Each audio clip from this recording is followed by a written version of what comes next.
All rise. Oyez, oyez, oyez. Silence is commanded by this honorable commission. All those having business, draw near. Thank you, and you may be seated at this time. First, let me ask all of us in here to check your cell phones and make sure that they're in silent mode or they're off completely so that we can don't have the sheriff to fill his pockets going back to his hotel, right? Because your phone will be a resident overnight at the hotel that he runs. And so we ask you to please check that. I've asked you to be seated at this time as we get ready for our inspirationists and our invocationists. He will give his inspiration and then he will announce that he's ready for prayer. And at that time, I'm going to ask you to restand. And I'm proud and real honored to have the Reverend Hayco with us today. And I was running around because my notes over here has him still as pastor of St. Philip AME, but he's now the pastor of 18 churches rather than just one, because he has been promoted to the presiding elder of the North District in the Old Georgia Annual Conference, and he's over the Northern District of Savannah, and we're so proud to have him as a part of our proceedings today. And at this time, I'm going to call Pastor Hayco up to the mic, and if you want to, before you begin anything, if you want to give us, those of who don't know you as well as I do, excuse me, give us a shot of your history and background, that's fine. Woo. All right? Just don't go to that football stuff because you get in trouble. All right now. Well, thank you, Chairman Ellis, and to all of our county commissioners and to all the honorees who are here this morning. I want to say good morning to each and every one of you, and truly we thank God for all that God has done. I will share a few things. I've been blessed to be here in the city of Savannah. I'm originally from Saginaw, Michigan, and small town in Savannah reminds me a lot of it because there's a lot of potential here. We have a lot of potential to do things for all of our residents. And I was a three-sport athlete at Bridgeport High School and went to Hampton Institute, which is now Hampton University, and ran the 400-meter hurdles, was all conference there. So a lot of history, a lot of athletics, had a lot to do with working with government, was a consultant to the National Conference of Black Mayors, and have worked in hospitals, I've worked in business and education, taught in middle school, 7th grade, in the DeKalb County of Atlanta, Georgia, and just look forward to continuing serving our people. And so I just wanted to share a moment with each and every one of you who are here today, because in 1762, Charles Wesley wrote a hymn entitled, "A Charge to Keep I Have." He based it on the scripture Leviticus 8:35, when Moses was passing the mantle on to Aaron. He wanted Aaron to continue leading the children of Israel. He told Aaron that he must keep the charge of the Lord, lest he die. It was a reminder that leadership is a life and death commitment to God. So this story of Moses and Aaron reminds us that we make decisions that impact the lives of others. And we will have to give an account of our decision making.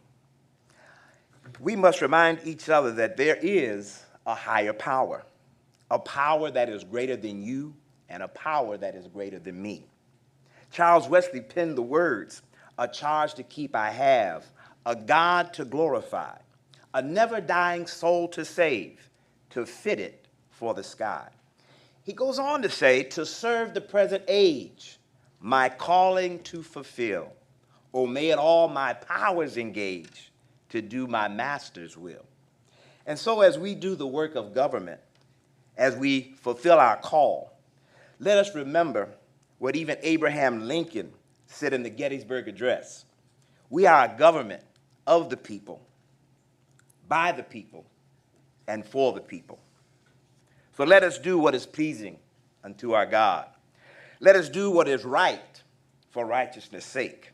Let us march on until victory is won, because one day we will all stand at that judgment seat and will have to give an account for our lives. And we want to hear those words, well done, good and faithful servant. For you were faithful over a few things. I will set you over many things. Enter into the joy of the Lord. That's Matthew 25 and 23. Because there is life after this life. And my prayer is that your life will make a difference in the lives of others. That is your charge. That is my charge. In the words of James Weldon Johnson, God of our weary years, God of our silent tears, thou who hast brought us thus far on the way, thou who hast by thy might led us into the light, keep us forever in the path we pray. Let us pray. May we stand? For Lord, we thank you. We thank you for the opportunity to give service unto others. We thank you, Lord, for allowing us to see another day. We thank you because you have been good to us. And so now, Lord, we ask that you would now help us. Help us to do what is pleasing in your sight.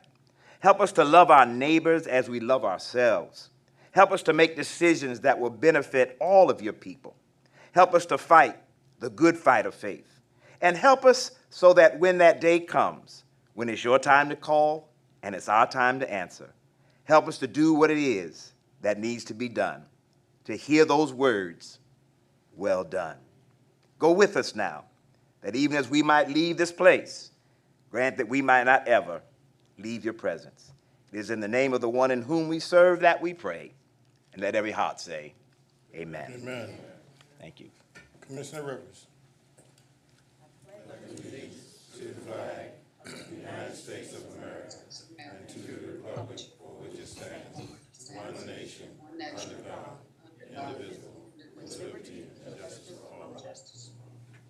Well, thank you. You may be seated. To Pastor Hayco, we thank you for being with us today and for bringing us those words of inspiration. And I thank you for not getting in trouble with that football stuff. Because all these Georgia fans surrounding you, I didn't want to have to get the sheriff and the chief and them to start putting bodyguards around. All right, so we'll see you in the upcoming season. Roll call. Chester A. Ellis, Chairman. Present. Helen L. Stone, District 1, Vice Chairman. Present. Kenneth A. Adams, District 8, Chairman Pro Tem. Present. Jean Brown Rivers, District 2. Present. Bobby Lockett, District 3. Present. Patrick K. Farrell, District 4. Here. Tanya Milton, District 5. Present. Aaron Whiteley, District 6. Here. Dean Kicklighter, District 7. Here. Thank you.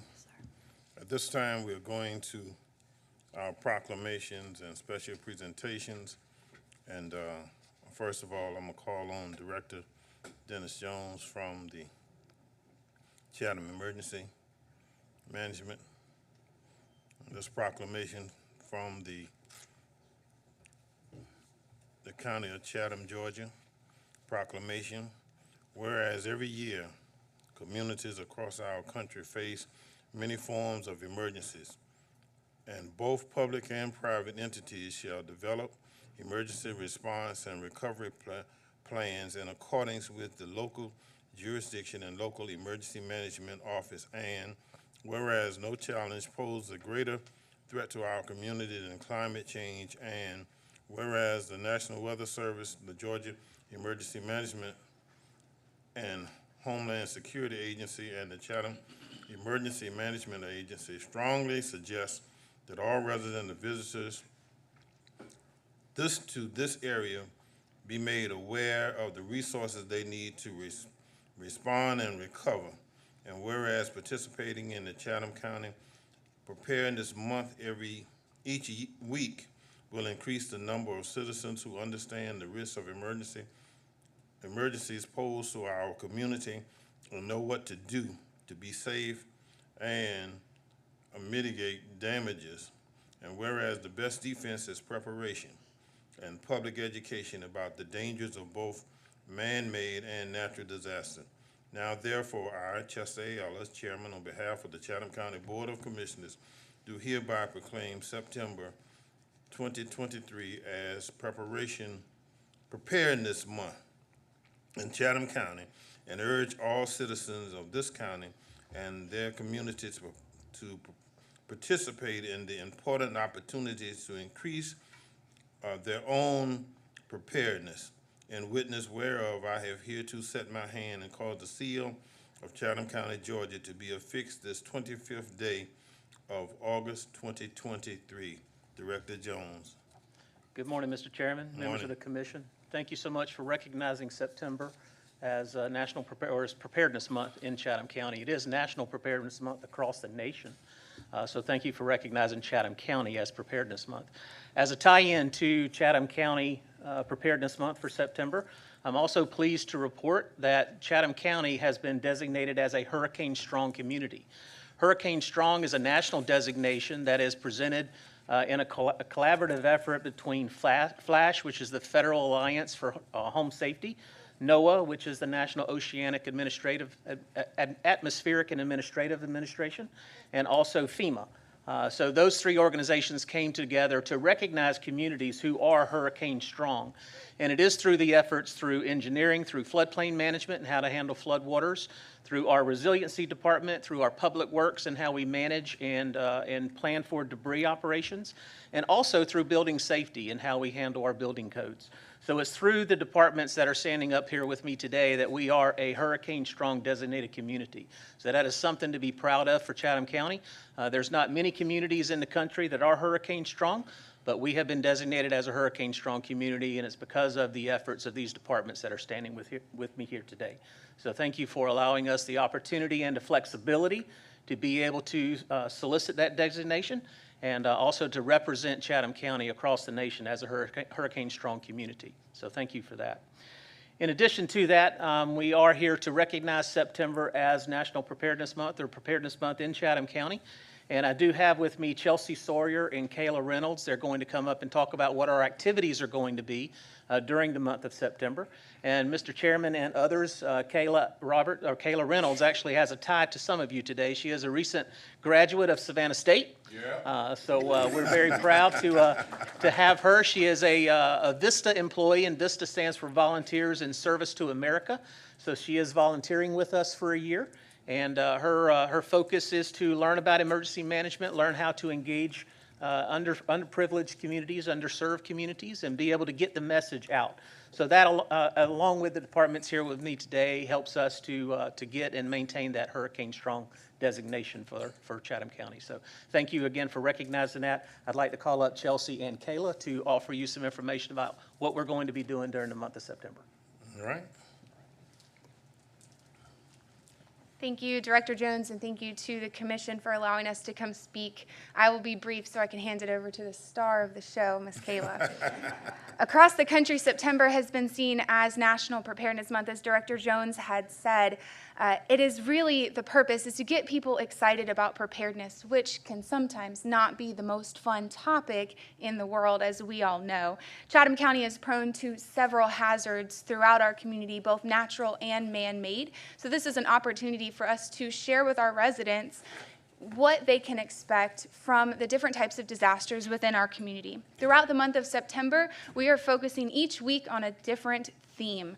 The week one is knowing your risk. So we're really going to dive deep into our social media and talk to our residents specifically about hazards that can affect us. Of course, we are in peak hurricane season here in Chatham County and along the east coast of the U.S., so we are going to be focusing a lot on hurricanes. Just the timeliness of it is important. Week 2, we're going to talk about preparing for hazards. Again, focusing on hurricanes, we are going to talk about Chatham County's evacuation zones with a Know Your Zone campaign. There are 3 evacuation zones in Chatham County, and we want every resident to know that. We're going to talk about the difference between an evacuation order and a mandatory evacuation order. There is a huge distinction between those two, and we need residents to understand those before a threat is heading our way. We're talking about the evacuation assembly area, which is that government-assisted evacuation program for those that are not able to evacuate themselves. And then lastly, we're going to touch on the hurricane registry for those with functional access and medical needs to talk to our residents about resources that exist for those that may not be able to evacuate themselves, but have some underlying medical conditions that would prohibit them from living successfully, independently in a shelter. Now I'm going to hand it over to Kayla to talk about weeks 3 and 4.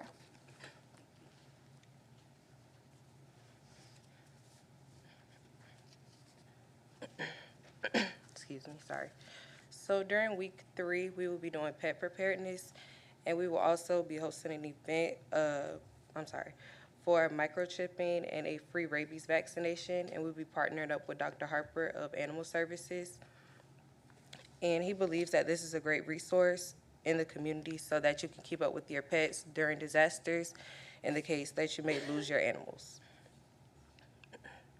During week 4, we will be teaching the Pillowcase Project and preparing with Pedro, and we'll be teaching 1,000 kids in Chatham County coping mechanisms so that they can be safe during disasters and also relay this information to their adults. And we will also be hosting a coloring contest for children ages 13 and under. Thank you. So as you can see, we've got a lot planned for the month of September, a lot of community engagement. If you would like to be engaged in any of that, please let us know. We'll make sure to include you in any information that goes out on that. So again, Mr. Chairman, members of the commission, thank you again for recognizing September as Preparedness Month in Chatham County. And thank you all for all you do to help us get prepared and to keep us abreast of as the weather changes, because all of us know now weather all over the country is very unstable, all right? But let me congratulate Kayla, because she was scared, all right? Kayla said that I don't do public speaking. So I just told her to focus on above my head and just go ahead and speak. And then so you did well, you did great, all right? You're gonna do some more so you can get better and better.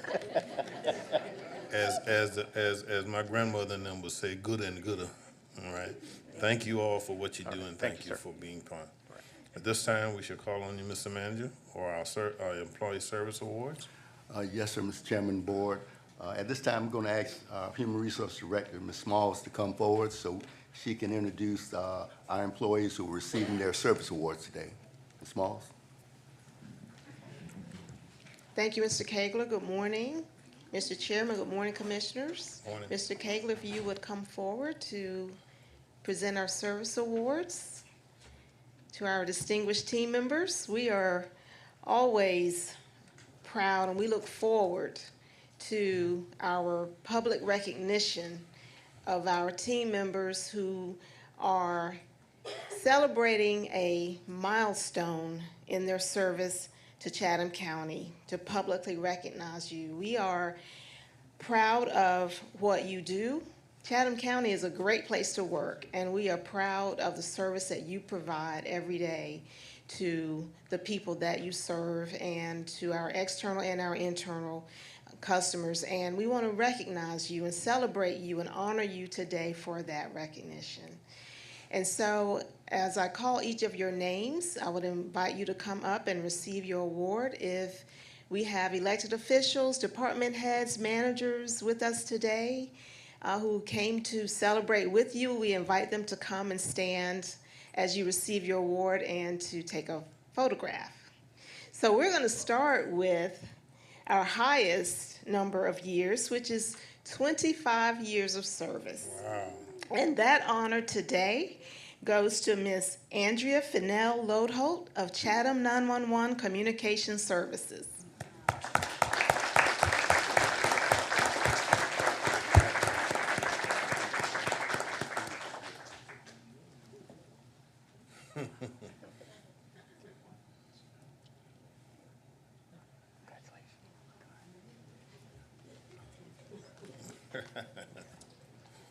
But she's not the only 25-year honoree. We also have Mr. William Roberts with Board of Assessors celebrating 25 years this month.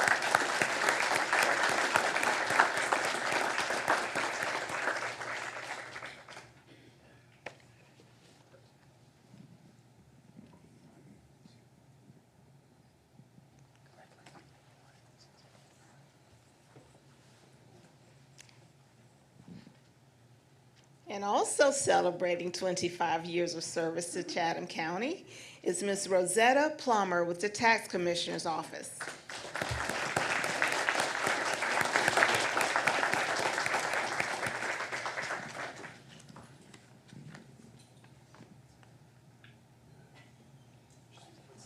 Say one more. Say, come back. One more. Come back. One more picture.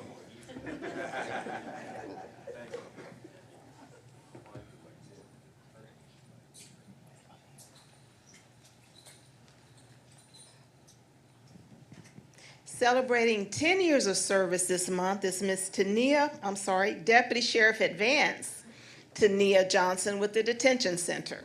All right.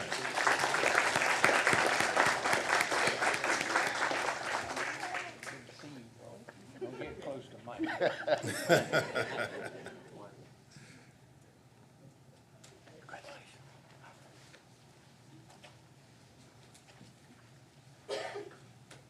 And also with 10 years of service, Ms. Tanya Thompson with the Finance Department.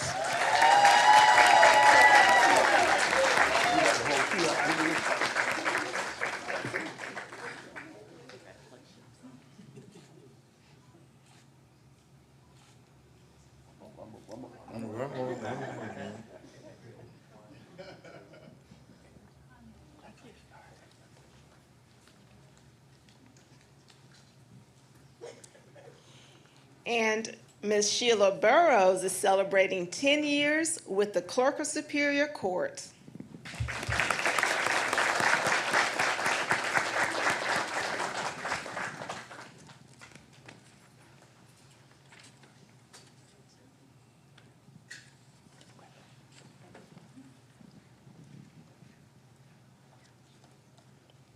Let's congratulate all of our honorees this month. We thank you for your service, and we wish you well in all of your continued service. Thank you so much. All right. Thank you all for what you do. Now, all of those who came in, they came in a line. That's the Finance Department? I got it. I understand. And now, let us not forget, now we had the sheriff, who is our constitutional officer, recognizing the sheriff before he hit the door. All right, thank you so much for being here. I don't see another.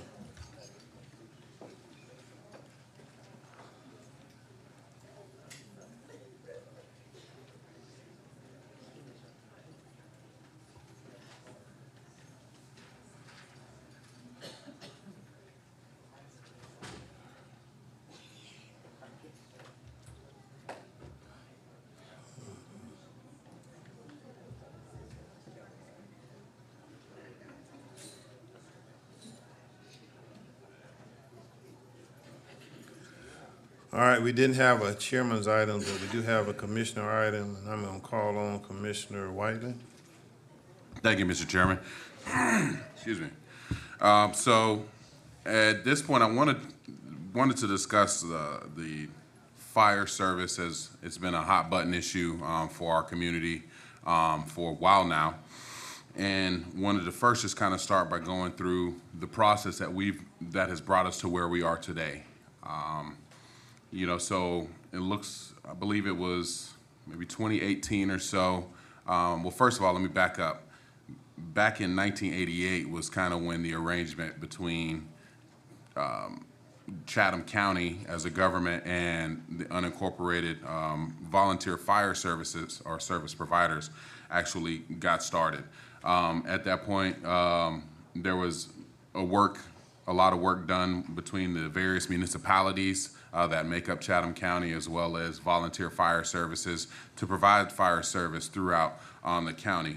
But at that point, we never had a fire service of our own. So therefore, there was a fee that was charged by the service providers of some sort, but the county was never directly involved with fire service. In 2018, the county was engaged by Chatham Emergency Services, who has been a great partner to this county, formerly known as Southside Community Fires Protection.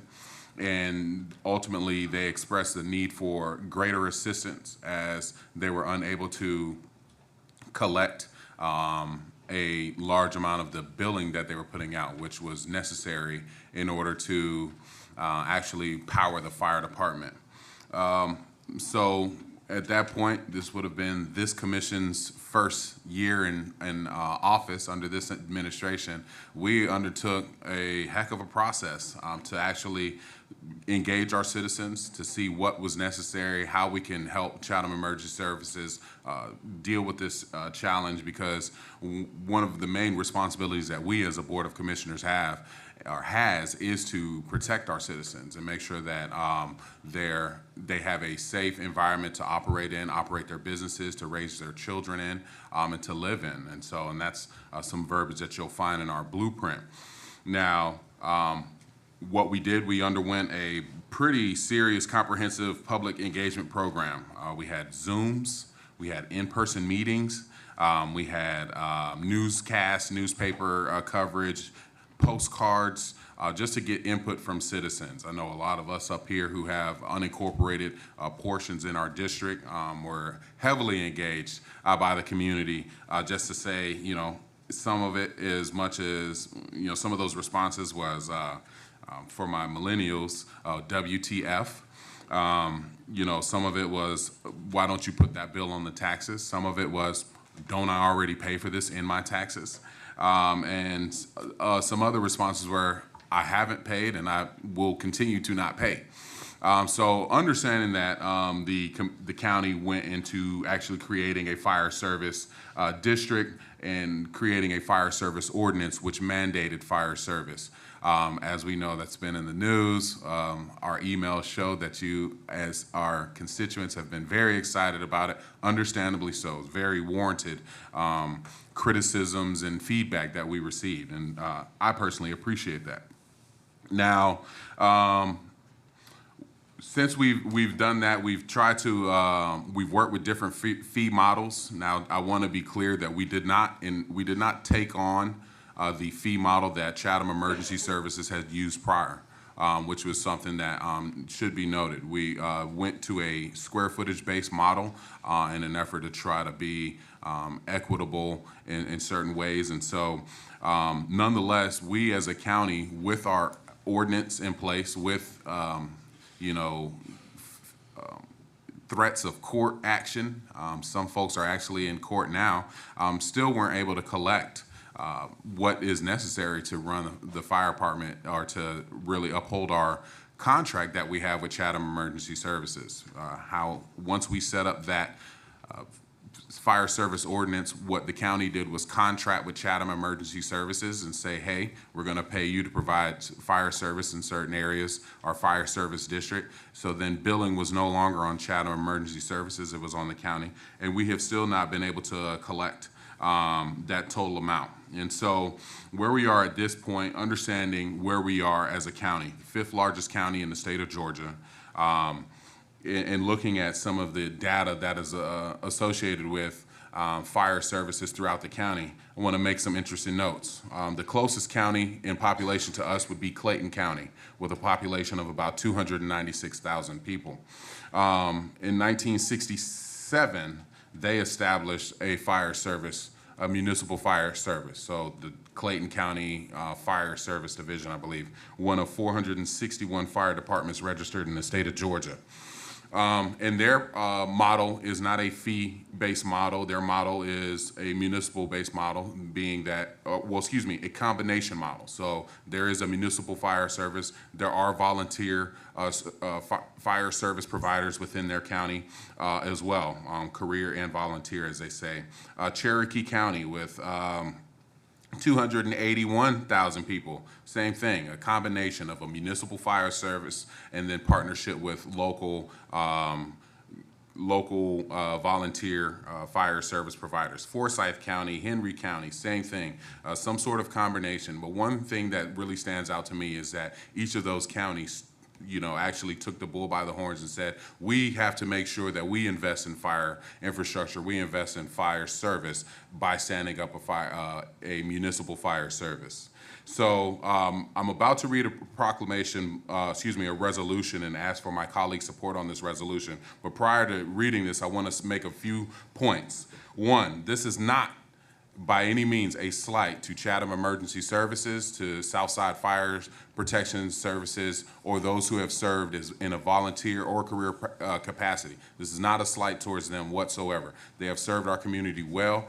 They continue to serve our community, and we appreciate them and look forward to working with them in some way or another. This is about us as a board preparing our county for the future. As you've heard our chairman say on many occasions, our population is slated to grow very fast. As you've seen houses going up all over the place, as you've seen zoning change signs all over the place. And so I can't and won't speak to any mishaps or negative actions of past commissions, but I can speak to this commission because this is one that I serve on. And I'm proud to say that we are looking for the future. We are looking towards the future and taking the safety of our citizens and our constituents very, very seriously. We are the fifth largest county in the state, and I think it's time that we've put on our big boy shoes and take on fire service in a more meaningful way. Now, I'm not saying that us doing that is going to be cheaper by any means. I am not saying that we currently employ the staff to do it better than Chatham Emergency Services or anything like that. Again, I'm hoping that Chatham Emergency Service will stay in our community. I know they are here in an emergency services capacity. I hope that we will be able to work together in moving onto this next endeavor. But with that being said, I'm going to read this resolution titled, "A Resolution to Authorize Chatham County Staff to Develop and Implement a Chatham County Government Fire Department and to develop and implement a transition plan for fire services from Chatham Emergency Services Incorporated to Chatham County, Georgia. Whereas sound governmental operations require fire and rescue services to ensure the safety and well-being of the population, and whereas Chatham County, Georgia is authorized by the Georgia Constitution, including without limitation, Article 9, Section 2, Paragraph 111 thereof of the Official Code of Georgia, annotated 25-3-4 to provide fire service protection. And whereas in December of 1988, Chatham County resolved to establish fire service districts throughout the county, which consisted of the following districts that were managed by Southside Volunteer Fire Department within the county's unincorporated area. A, Wilmington, covered by the White Marsh Fire Service District, or excuse me, also the White Marsh, or Whitmarsh, excuse me, Fire Service District, Skidaway Montgomery Fire Service District, 7th District Fire Service District, assigned to 7th District Fire Department, which later became a part of Chatham Emergency Services, and Georgetown Grove Point Fire Service District. And whereas in December of 2021, the Board of Commissioners expressed a high level of interest in ensuring that fire protection services continue to be provided in the unincorporated area. The board entered into a memorandum of understanding with Chatham Emergency Services to continue providing fire protection services within its designated districts, and where the county assumed the related financial risks, and whereas a system for fire protection provides benefits to all properties within the county and surrounding areas through increased value and marketability, heightened use and enjoyment of the property, reduced risk to life and property due to fire, and reduced insurance premium. And Whereas it is necessary for the county to provide administrative services dedicated specifically to the management, maintenance, protection, regulation, use, and enhancement of fire protection services, systems, and facilities therein. And whereas the fire protection services to be provided by Chatham County include, but are not limited to, protection of public health, safety, and welfare of the community, provision of fire protection services renders and/or results in both a service and a benefit to all properties, property owners, citizens, and residents of the fire service area. And whereas Chatham Emergency Services has expressed strong concerns about its continued ability to fund fire service operations and has requested assistance from the county. And whereas to protect the health, safety, and welfare of the public, the Board of Commissioners of Chatham County, Georgia, hereby concludes that the Chatham County staff needs to develop and implement procedures to establish a Chatham County Government Fire Department and develop and implement a transition plan for fire services from the current provider, Chatham Emergency Services, to Chatham County. Now, therefore, be it resolved by the Board of Commissioners of Chatham County, Georgia, that county staff will be authorized to develop and implement procedures to establish a Chatham County Government Fire Department and develop and implement a transition plan for fire services from the current provider, Chatham Emergency Services, to Chatham County. Now, I want to. That concludes the resolution that I'm asking your support on. I do want to state, like I said, this isn't going to be an easy process. It is going to have to be a partnership because at the end of the day, we're here to serve the citizens, not to serve ourselves as a board of commissioners or as any other organization. Additionally, I want to be sure to put out there that Chatham County has been working more recently with Chatham Emergency Services to do things such as purchasing a ladder truck. To be honest, it's something that should have been done a long time ago as it relates to some support offering, but nonetheless, we have the ability to work with other municipalities to cover fire services.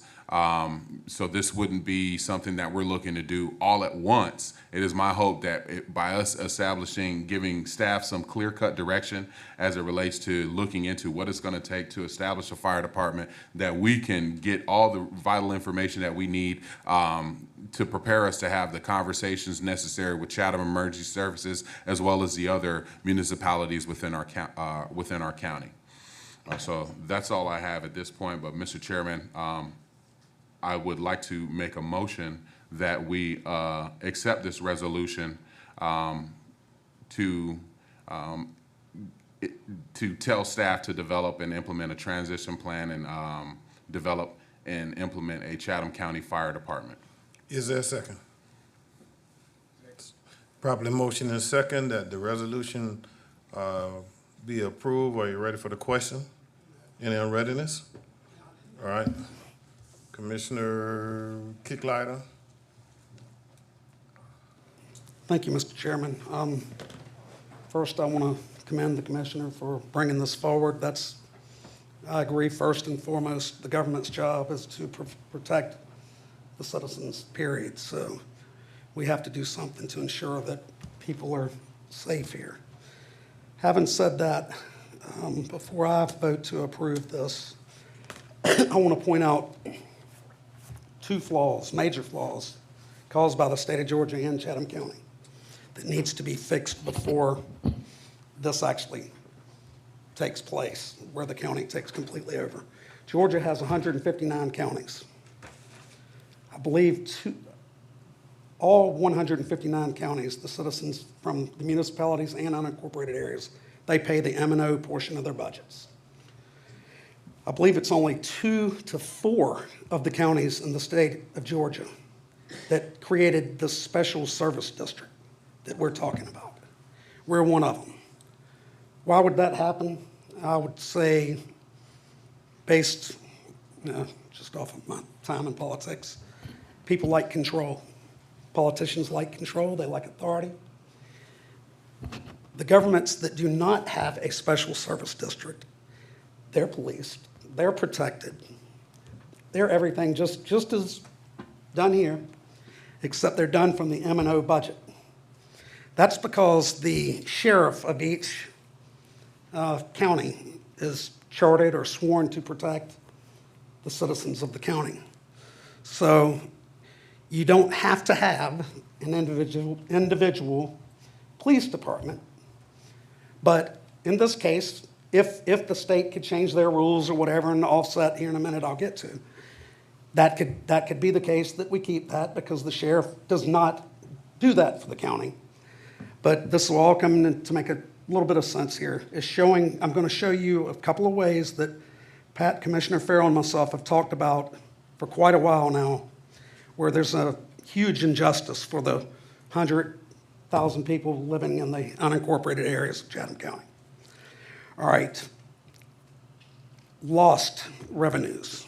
Local option sales tax. That's the fifth penny the state of Georgia collects in sales tax, distributes out to the county. It's that fifth penny. They send it out to all of the counties of your sales tax. And the counties then distribute it to the municipalities and amongst themselves based off of the populations, basically, of the cities, is how that distribution is largely done. So the fifth penny is by Georgia allowing it. It can be used to actually offset property taxes. And it is used to offset property taxes. When I was mayor of Garden City, that was our largest revenue, was local option sales tax revenue. It was enough to run at the time, pretty large, compared to the rest of the cities in Georgia, 12,000 population back then, to run it without property taxes. So each time that rolls around, we divvy it up. Savannah gets hundreds of million, just millions upon millions. Pooler gets millions, now much more, because it's based off of their 25,000 people rather than what used to be 6,000 or 7,000 people. Bloomingdale gets it based off of their 2,000, 3,000 people. You go right on down the aisle there. Pardon me? Commission meeting. May I call you back? Helen, we can hear you. Yeah, tell her she need to mute. About 2.5 hours. Helen, we can hear Tell her she you. have to mute. Okay, mute, go ahead and mute her. God is a female. There you go. You heard it. Just came Why through. you gonna get in trouble? All right. So that fifth penny, we cannot collect that fifth penny and distribute it to offset the property taxes of those 100,000 people living in the unincorporated area. That's millions of dollars all by itself, millions upon millions, because state law will not allow us to collect for the unincorporated area. So that right there is enough to bite the biggest chunk of what we call the special service district tax, take a huge chunk out of that as far as wiping it out. This does not come into play with what next is franchise fees. The state of Georgia allows the cities to collect franchise fees. Basically, that's charges to utility companies for the privilege of operating within the municipal boundaries. That's typically with the franchise, it recoups the cost of the utility company use of public space or the public right-of-ways. So they're paying it. They all of the cities, they get nice checks back in their coffers to offset their property taxes, offset their expenses from that. State law does not allow us to do the same for the 100,000 people out there. So they're paying, I'm sure they're probably even stuck with franchise fees. They're paying it. Yeah, they're paying it, but they don't get a penny back. And this is, again, a lot of money that they're getting just shafted out of. SPLOST, Special Purpose Local Option Sales Tax. This is the sixth penny that we, the public, we vote for. And the state of Georgia is gracious enough. It is a wonderful thing. Fairest tax of all as far as I'm concerned. But this sixth penny is voted on by the public, and if approved, it can be used for capital improvements. Throughout the years, we figured it out. We can use that money for new construction projects. We can also use it to buy backhoes, to buy things that'll mow the grass, to buy police vehicles, you name it. Huge, huge revenues. Once again, state law does not allow us to sit down and negotiate a portion of those revenues for the unincorporated area. It's split up largely based off of population of all of the cities. And the county gets a portion based off the overall county, but we have to do overall work with that, not just in the unincorporated area. So we're talking millions upon millions again, just gone, that our 100 and something thousand people pay and they get nothing back for.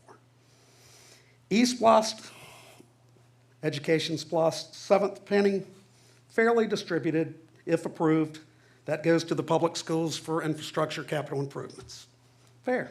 They get the whole thing for all their schools, if approved. T-Splost, Transportation Splost.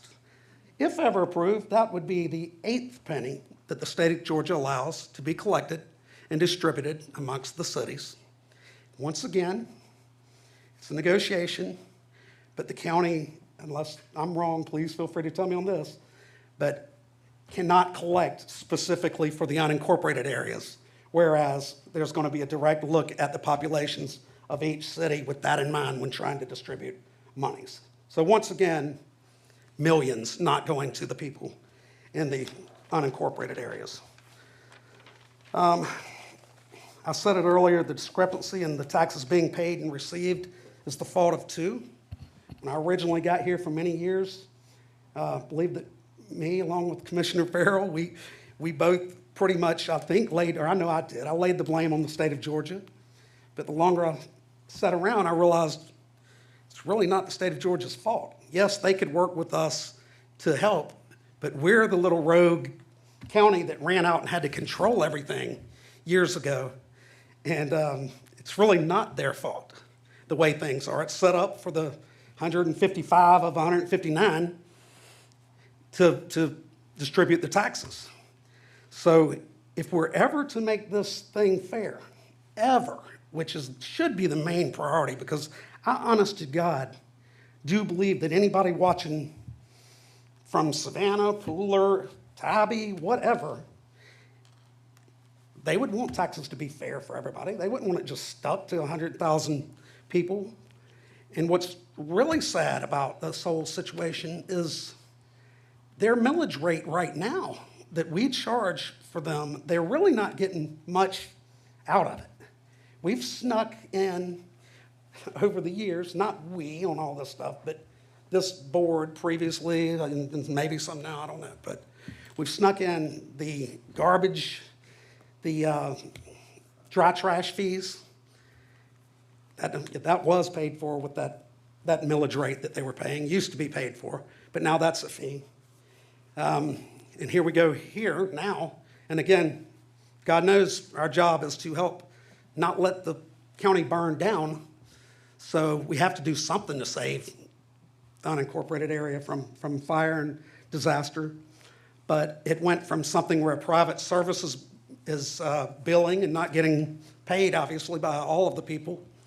So something's having to be done here right now, but that's going to roll right into taxes if we don't correct the problem to start with and absorb the cost of this fire when this takes place into the M&O budget with the intent to further absorb the SSD budget into the M&O until it's gone. It levels out in the end. We can do it without increasing the property taxes for the M&O, which would be everybody in the county. And we can start with just this one thing, absorb that cost into the M&O. And other counties do it. They have fire departments, as he read earlier. They have them out there, and they work along with the cities, and they do their thing. So I will support this motion to actually, take over, own it if we need to own it. But I'm going on the record now to say, when this comes up as a big tax increase in front of me, no way. I'm not voting for that because I've just presented a way that we can absorb it with no additional cost to anyone. Because absorbing it with the money that we will increase from the growth in the M&O budget, without just rolling it back, we can absorb this and not raise taxes. So having said that, I'm off my soapbox, and thanks. Anyone else? All right, hearing all unreadiness, please how you to vote. Commissioner Stone, how do you vote? Vote yes. All right, Commissioner Stone votes yes. And I want to make one thing clear for the chief. When we absorb it, I want to keep the police department just like it is. But that was for the point of, before special service districts, it wasn't as if the citizens were left out there floundering around. The sheriff was obligated to protect the areas. So just Okay. want you to know that. Thank you, sir. All right. We'll go to table item. Request board approval to award $1,498,055 contract to A.A. Khan and H.J. Russell joint venture for program management and construction management services on various Chatham County capital projects. This is, first of all, we need a motion to get it off the table. Mr. Chairman, I'd like to move that we remove this item off of the tabled items list. Okay? Second. Been properly motion and second that the item be moved from the table. Are you ready for the question? No question, please cast your votes. All right? Take it off the table. Yeah, take it off the table. Commissioner Stone, how do you vote? Yes.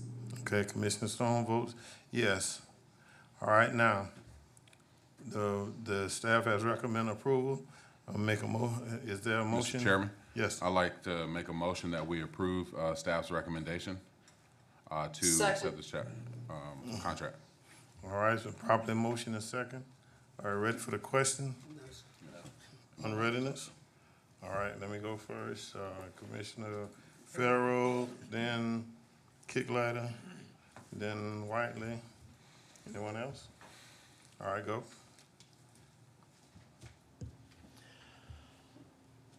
All right, well, I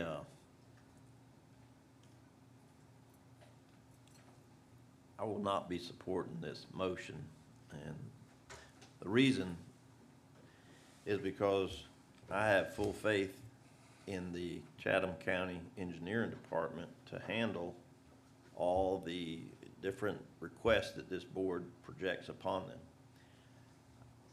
I have been working with them for the entire time that I have been a commissioner, and when they don't have the proper staffing or they need to supplement it temporarily for a special project, they have a long history of working with individual construction companies on a need to be on a as-needed basis, and have done a good job of managing resources.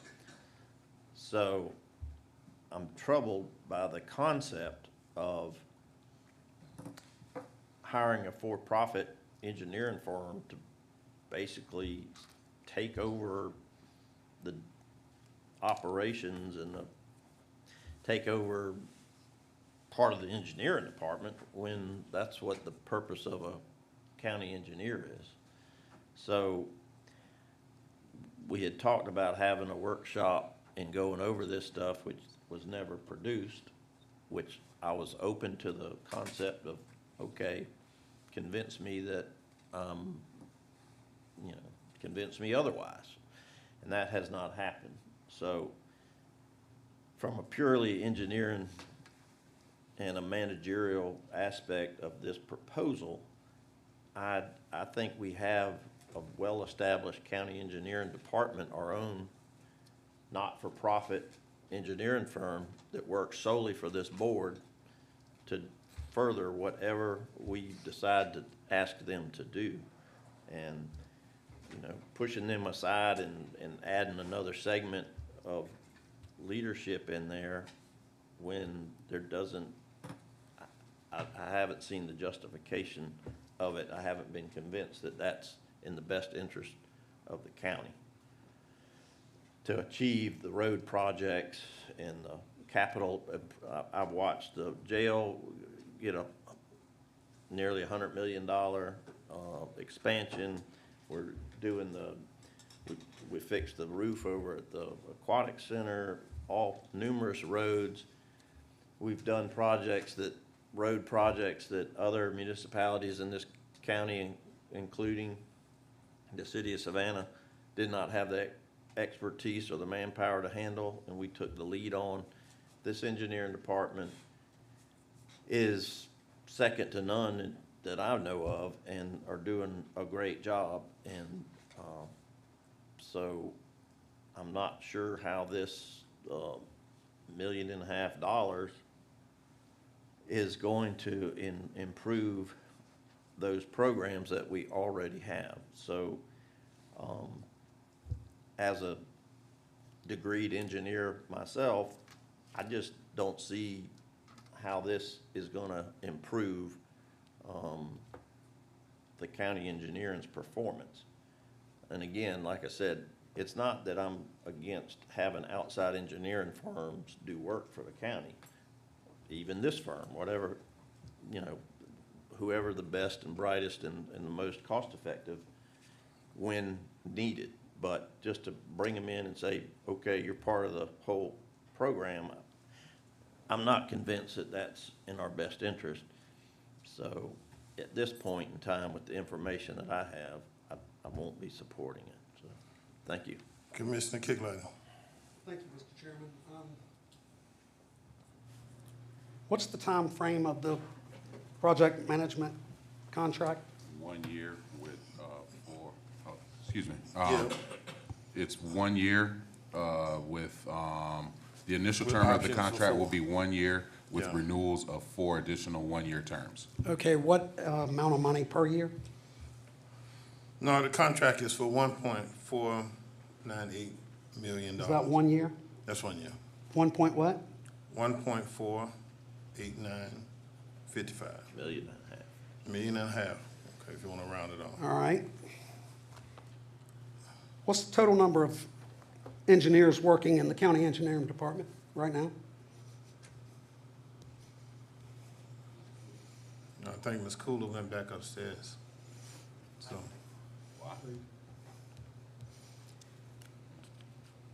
And also the total number of employees in the engineering department? Well, we can get to that. I don't have that. Okay, well, we kind of need it pretty much now. Also would need one of our engineers or a staff member to let me know, for $1,489,000 a year, how many more top quality, top-notch, hell of an engineers could we put on that staff? For $1,489,000. Michael, this goes to you. Sir. For $1,489,000. How many top-notch, full-time engineers could the county add to the staff that should be very capable of one of them overseeing a construction project? Well, let me back up and Michael, there's no need to back up. I asked a question. I'm going to get you the answer, sir, and we're getting the total number of engineers. I got staff bringing that to us now. But this is more than this is overall program management of some of our capital projects. If you remember when we first brought this up, and this goes back to a discussion that I've had with a number of board members that want us to put out projects faster. And I told you then that I got 2 options. Either I hire more staff, or I bring a firm like this in to help supervise some of the projects. Now, my intent at that time was our engineering firm, they do an excellent job on transportation and drainage projects. One of the issues that they have is being tied up in a lot of the vertical projects. We've got the EOC coming on board. We've got the multi-court gymnasium. We've got a number of other recreation projects that we are trying to get going. So I've got 2 options. I can either hire additional staff or I can bring someone in. I want to free up the engineering staff to concentrate on our transportation projects and our drainage projects. So that's kind of how we got there. All right. According to this tiny little computer in my hand, it says the salary of an engineer starts at $65,000 and goes up to $181,000 average per county engineer. And for $1.4 million, man, we could hire some at the high end of the thing that actually would work for the county full-time and not have another job that they're working on. And there's no point. There's no point in having an engineering department if we're not going to use it. And this was There's just more- no point. and this It's like hiring, let me finish, Okay, please. go ahead, sir. Go ahead. It's like hiring a private security company to help the chief of Chatham County Police Department police. Why? You have a police department. If you need better policing, hire more police. Don't hire a private security company. If you need better management, Michael, hire a better manager. I mean, it's that simple, other than throwing $1.5 million out to some company. I mean, we have the infrastructure in place. It makes no sense whatsoever. So that's it. I'm done. Y'all don't even need the answers to the number of them. I just know from the math, we can hire several on staff that could get this job done. Are you through? All right, well, let's go to Commissioner Wiley. Thank you, Mr. Chairman. I got you, Ms. Stone. I got you, Commissioner Stone. All right, so quick question, Mr. Manager. How many currently, how many SPLOST projects do we have that are not completed from SPLOST 6 back? I'm going to ask Ms. Cooler, we've had that information. Yeah, I missed the workshop y'all would give me. A rough estimate? It goes back to the presentation you made at the workshop as to how many, and it's just not SPLOST 6, but it's 5, 4. Right, that's what I said, from Yeah. SPLOST 6 back, we're still collecting 7. It's about 72. If I had my presentation, I could tell you. Let me look. Would you, give us a range, Let me more look. than 10, less than 10? It's more than 10. More than 10? Yeah. Well, would it be in here? Right, He's saying she's to the rescue, he's gonna pull it Sean up. Evans, to the rescue.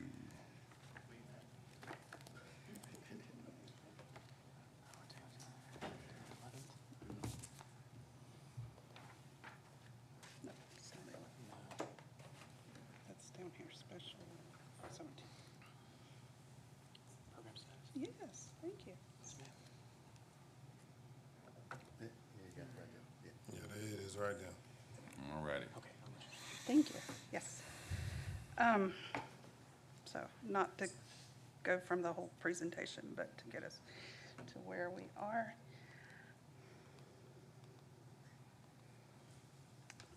And this is an overall of all the SPLOST together. We've completed 513, and then of the 593, these are the various stages of construction. That's all the SPLOST together. All right, so, So it's hold on. 513 from I've got it per 593. SPLOST here, so. In one, we've got 5. Of course, these aren't original projects. These are projects that were added with investment earnings. We've added projects since. Yes, and 2, we have 1, which is a youth football, which is money there to spend on youth football, which was added. It's not a referendum project.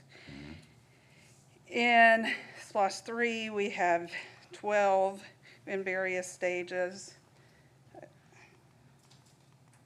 In 4, we have 6 in various stages. In 5, we have 16 in various stages. And in 6, we have 12 in various stages. Okay, so, and then pretty much all of 7, right? That we, And then 7, we've got, we've got the courthouse under construction. We've got, and then we've got several under design You got 20. all right. already in. Now, from SPLOST 1, that started what? Was that 1989? 85. I was 1. I was still in the diaper, You not growing up? and we have projects. Well, that's not fair to say, sir, Okay. because we've added projects. We completed all of the list of projects that we Okay. said to complete. But in the meantime, we've earned investment earnings. Our finance department has been successful in investing the county's money and has earned money for the county. Okay. So these projects were added, these projects have since been added. They're not projects that have been lingering since '85. Okay, no, I got you. I Yes. feel you, and that is a key distinction to make. These aren't lingering projects, Right. at least for SPLOST 1. The challenge is, what I heard one of my colleagues say is that we've been doing everything fine so far. The challenge that we have is in this market, the cost to build these projects, would you say is going down? Do you see the cost of steel or any of these major capital improvements decreasing? No, actually, the bid prices are coming in anywhere between 30% and 50% higher than what we budgeted for the projects. Right. So with that being the case, the process that we have, I understand we do have a great engineering staff, and I applaud you and your staff. This is no slight to you all. This is just the capacity on which we have to get jobs done is decreasing. And then we have a whole SPLOST 7 with a gang of other projects to get done. And so, that's one thing I wanted to make note of. Additionally, my understanding after reading the staff report and the contract, it is for specific projects. It is not to say, hey, you guys are gonna come and take over our engineering department. I want to be clear on that. When I think about the vertical projects that we have going or soon to start right now, I think about the ELC, the Learning Center down. The Learning Center and Then we have the EOC, two major projects that our community needs. Not to, again, like I said, the SPLOST 7. One thing that I think that we would benefit, considering that projects are getting more expensive. Yes, if we were to go and try to hire more staff, it briefs well, but we have a list of staff we can't fill right now. And I've had the opportunity to speak with people in the construction industry, and my understanding is that project managers are leaving for bigger, better pastures. So the money that we would spend to hire a gang of folks would be costly over time, not to mention the time taken to wait to hire those people. The cost of these projects is going to continue to increase. One thing I like about this after reading the staff report is I think it gives us a fresh look on how we actually go through our processes. I mean, if we have a great program now, great set of engineers now, but if we still have over 20, 30, I'm left-handed Aaron does math, not right-handed Aaron. A gang of projects that haven't been done, why not give it a shot? This is a one-year deal. Let's give them a gig, let them see how it works, to see if it benefits us, because not only are we saving the saving is not solely in the personnel, it's in the cost of the project too. The sooner we do it, the less it's gonna cost our taxpayers. I hate to keep sitting on projects to where some of the folks who voted to actually make the project happen may not be on this commission anymore or live. The last thing I want to say that I thought was very pivotal to this in going in the same vein of bringing a new set of eyes. Sometimes it's good to have somebody from the outside come and check out our processes or show us a different way. And I like the fact that there's an analysis of the minority business enterprises and women-owned business enterprises that's included in their scope of work, to look at how we engaging our women and minority-owned firms in our county. I think is pivotal, because when we talk about fighting poverty, part of that is making sure that those who are in poverty see people who look like them doing better. So that is another thing that I really appreciate about this project, or this contract. And so again, I just say, let's do the 1 year. It gives us opportunity. We have our engineering department. Let's see if doing it 1 year, give them a project, see how it works. If it doesn't work out, then we can always say no to the renewals. We don't have to, we're not stuck for 4 years, but for us to sit on our hands and say, oh, well, let's hire new people. Every day that goes by, these projects get more and more expensive, and we end up having to transfer more money, or maybe go back to the citizens and ask, hey, we didn't ask for enough the first time. Can you give us some more money to do the project we said we were going to do 4 years ago? Thank you, Mr. Chairman. All right, Commissioner Stone? Thank you, Mr. Chairman. I agree with Commissioner Whiteley that we can give this a try because, excuse me, we do have some projects that do need to be completed. And I believe with the growth and the demands of this county that the need is getting greater. And also, to me, if we are able to hire this project management company, we don't have to take on not only the salaries of more employees, but also all the benefits that are associated with that. So I would like to at least try it for a year and see how this works out. All right, Commissioner Lockett? Thank you, Mr. Chairman. I am in the same spirit as Commissioner Whiteley and Commissioner Stone for the simple reason expediency is a savings, and it can be a savings. Not only that, but it is better at this particular time because of the inflation, because things are much cheaper today than they will be tomorrow according to our immediate past. But the other thing, if we hire more persons in the engineering department, you're talking about not only salary, but you're talking about other benefits. And not that I'm against hiring if we need it, but at this particular time, I think a special contract for this particular project to get it off the table, to get things done in order to move this county forward, especially with today's growth in Chatham County. I am very much for, at this particular time, hiring the contractors.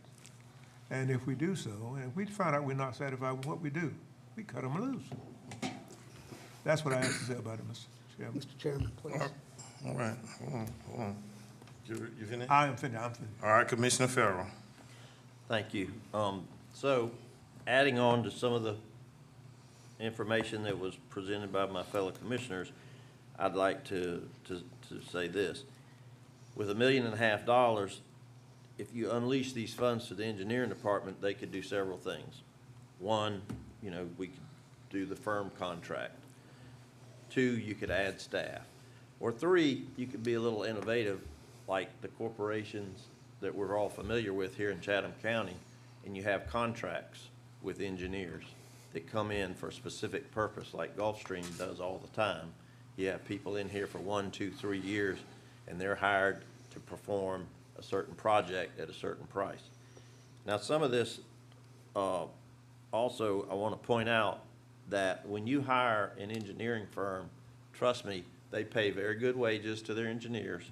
They provide them benefits, and on top of their payroll and benefits, they want a profit. No engineering company comes to work for anybody without a profit. So to say that if we hire engineers that we're saddled with benefits and all that is true. However, don't kid yourself.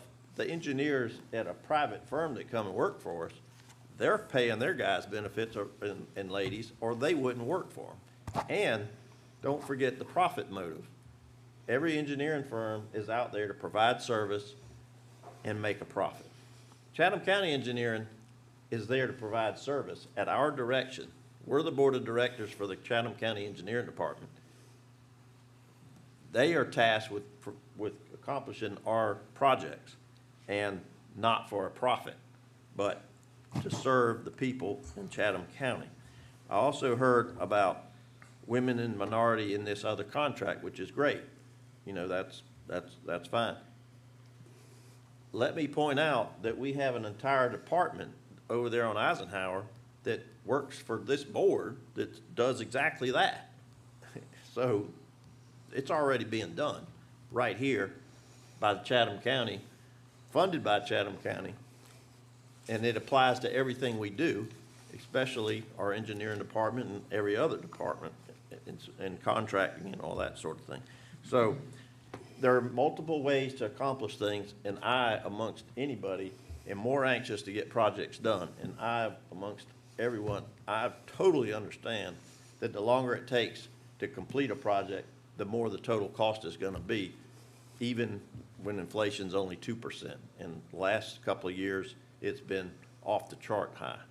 So if this funding were released to the engineering department and said, hey, speed up these projects, that's the way I would like to go at it. I'd like to say, hey, instead of rolling the dice with a for-profit company from another part of this state or another state, I don't know where they're from exactly, I like to invest in Chatham County citizens. I'd like to say, I trust you to get the job done, and not only trust you, but I insist that you get it done. And I'd implore my county manager to make sure things are getting done. And if they're not, tell me why. Let me know where the weaknesses are. And if we're so weak that we have to use the example of Mr. Kicklighter of hiring security guards to help out with the police department, if we, then we're in bad shape. But I haven't never heard anything about the weakness in the engineering department. So with more funding, you can get more stuff done. And with more emphasis from the county manager, say, get these projects done, and I would expect that the engineering department say, we can get them done, except we need this, this, and this. And we don't, when have we gone up on the engineering budget more than a couple of % a year? I've never seen anything major going over there. So if you take the same amount of personnel and throw more and more projects on them, and then say, hey, look, you're not getting anything done. Look how far behind you are. Whose fault is that? I don't know. Maybe it's our fault. Just saying. Things to think about. You through? I'm done. All right, Commissioner Kicklighter. Thank you. I'd like to ask engineering a question, please, or a couple. Thank you. You mentioned that prices have gone up 30 to 50% higher. So hypothetically speaking, if God were to swoop in and prepare everything for construction starting tomorrow morning, do we have the funds to build everything considering it's now 30 to 50% higher? Likely no. Likely you wouldn't have enough to build everything that's programmed right now, one, and two, finding the construction companies to do that now is impossible because they're all building warehouses. So we would not even have the money to completely fund everything that's already in the process and been gone through engineering and all? Correct. If you wanted to start construction on everything tomorrow, no, you wouldn't. That's kind of what I thought. If we were to accomplish, in your opinion, if we were to accomplish the same thing as far as trying to help your department with staff members, how many engineers would you need and how many employees would you need? I have requested a staff engineer that could take over responsibilities for doing traffic studies and right-of-way encroachment permits and all these other things that our project managers now have to do also. If we had another staff engineer that could take over those things, and then we could have our project managers focus on projects, we could deliver more. I've asked for one more inspector, two more inspectors, one on the vertical side, one on the road and drainage side. I believe with those three positions, we could ramp up our program. Okay, so with one engineer, and I don't want to know a name, what's the highest paid engineer in the department? I mean, what amount? I am. Approximately? I'm sorry, I gave a name. Approximately 170. 170,000? So let's say we bring in one almost as sharp as you, they're 169. So our project managers, the highest paid project managers right now are about 140. 140, and we need how many of those? One. One? Actually, what we can do is one staff level engineer, which would probably be about 90 to 100. Okay, 90 to 100. So we now have one employee, one engineer at the highest end. It's not going to, we don't need that, but 169, we've got one employee for 90 to 100,000. What else do we need? Probably two inspectors. And how much would that salary average you reckon? They're about 70,000. Okay, so 140,000. Okay, so we're gonna just go with the 100,000 instead of that, so we're 1,269, 3, is that 309? 169, 100, 140. Plus benefits. Hmm? Plus benefits. Yeah, so we're 300, and I'm not doing, I'm dead in my head, so what is it? 169, 100, and Lot less 140. than Is that 1.5 309? million, it sounds like, without a calculator. 100 plus 140. That's, 240. No. 100 plus 140? Plus 169. It's what I I thought. told you left-hand here and do math. It's 409. It's 409, 240 plus 169. All right, so 409,000 without the benefits. Benefits are gonna run what on that, Michael? 40%. Okay, so let's just say, let's go 50%, $200 more thousand dollars. So we're at $600,000. Man, we saved $700,000. No, you didn't. And we just got our, No, you didn't. yeah, we did. No. Think about what she just said, though. Now, let's go back with what she just said. All the project engineers and this is one of the things that you need to factor in. Project engineers now are not coming to governmental hiring because they're going to the warehouses. Mr. Chairman, And they in working all with the due warehouses. respect, Isn't that what you just said? I said the construction company. Construction, that's right. See? with all due respect, with you lobbying, No, I'm not lobbying for anybody. Okay. That's why I've been keeping my mouth well, closed. that's what I just- I was just about referred to you back recommend that something you she either said. disclose something No. or stop explaining. There's nothing I have to disclose in here. None of these companies are connected to me in no kind of how. No kind of way. Not what I heard. I know that's what because you listen to the street committee. Okay. Okay, and I'm just telling you now, nobody in Okay, here. that's fine. That's on nobody you. at If that's Econ, good, then- nobody at Russell is connected to me in And no my kind of how. apologies, sir. I heard your All right, campaign then. manager was a part Stop of the listening deal. to the street So, committee. okay, good. Well, All my right. apologies. All right. Are you finished? Yes, sir, but I believe Okay, that the let's math I go. just heard her was very clear. That's about a Yeah. $700,000 savings. All right, let's go And to, it gives our paid staff, our department, everything they need to succeed let's- without bringing in outside. all right, let's go to Commissioner Whiteley. Thank you, Mr. Chairman. So I love all the innovative ideas, and I'm just curious. I'm new here. It's only my third year. Why are we just talking about them now? Oh, go ahead, Mr. Manager. Just I want to make sure for clarity's sake, what you're voting on today is a project management framework.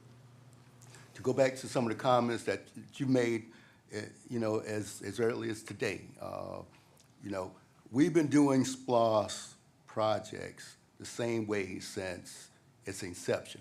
It's time to relook at some of our processes. So what they're bringing to the table is like a framework, a software package, and a review of our processes. That's the first part of this,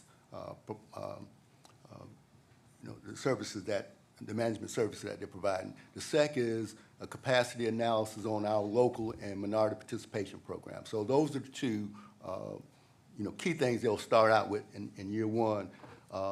And we'll bring back, because the first project that we're going. Please.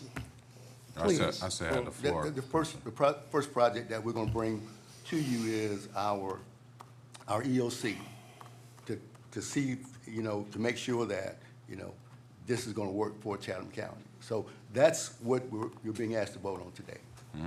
All right, so one thing that I have here, like I was asking, all these innovative ideas, and we're just not hearing them. And so that's ironic to me. When we talk about our project management office, I think we have 2 to 3 project managers currently in our project management office, if I remember correctly from our budget. And then from what Ms. Cooler just said, we have project management doing some double duty. There's more? I was just going to say that the project management office is separate from engineering. I know. So in engineering, who are managing this capital improvement project,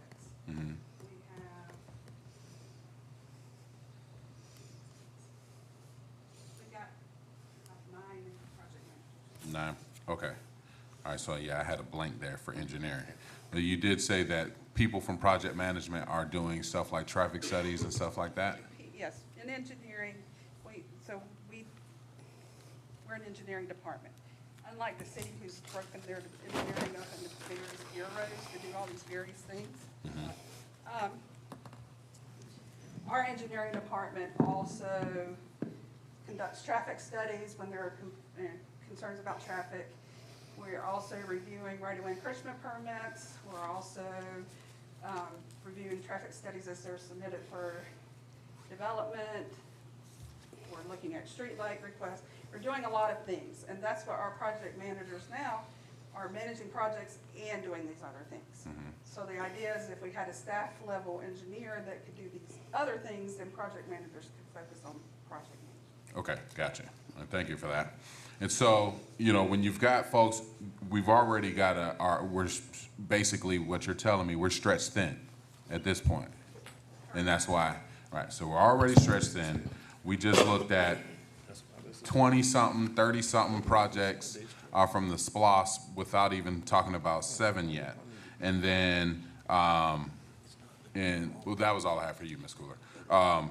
That we haven't even started yet. And these projects are not getting cheaper, y'all. They're not getting cheaper at anything. The other thing that I have here is that outside eyes see things a lot differently. And so I think that our procurement process, I think that our engineering process, our capital improvement process, our MWBE office, who, for the record, I have advocated for more funding for MWBE office, but was not supported by some folks on this commission because there's only 2 people in that office. And so I'm not sure how much study you expect them to do, but nonetheless, outside eyes will see something differently. If you bring in somebody who can give us a different look, let's hear what they got to say, and then from there, let's go for it. To the point that was made about having cash on hand to do projects, come on now. We didn't have the cash on hand to do the courthouse. We bond projects all the time. That's nothing new for a government to do. So I don't want to make that a point that as, you know, I think it is sound fiscally to actually do what you can afford, but we also understand how we leverage SPLOST dollars and bonding to get projects done, because projects get more expensive over time, not less expensive over time. To hire 8 or 9 people like you just talked about, Commissioner Kate Light, I think that's gonna take us a lot more time, and we're gonna just continue to be in this position. And then at the end of the day, we're gonna have to go back to the taxpayers and say, hey, I know we said we needed 40 million for such and such project, but we actually need 60 million now because we sat on our hands. All right, Commissioner Lockett. Thank you again, Mr. Chairman. Am I on there at all? I mean, I'm either. No, listen, I'm putting y'all down as y'all raise your hand, all right?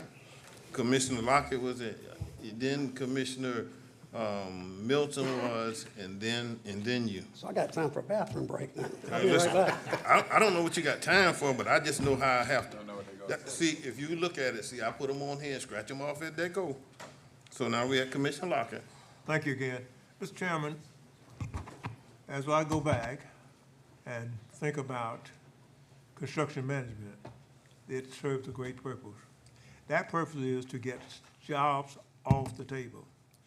As soon as you can get those jobs off the table, it's a savings, and it can be a savings. But to do what we've been doing and let those jobs extend, you're talking about money. We need to go ahead and get these jobs off the table. And now the practical thing to do is to go with a construction management in order to get the jobs off the table. And once we get them off, the construction management are gone. That's my point. We need to get it done and get it over with. Commissioner Milton. Thank you, Mr. Chairman. I have a question for the manager, please.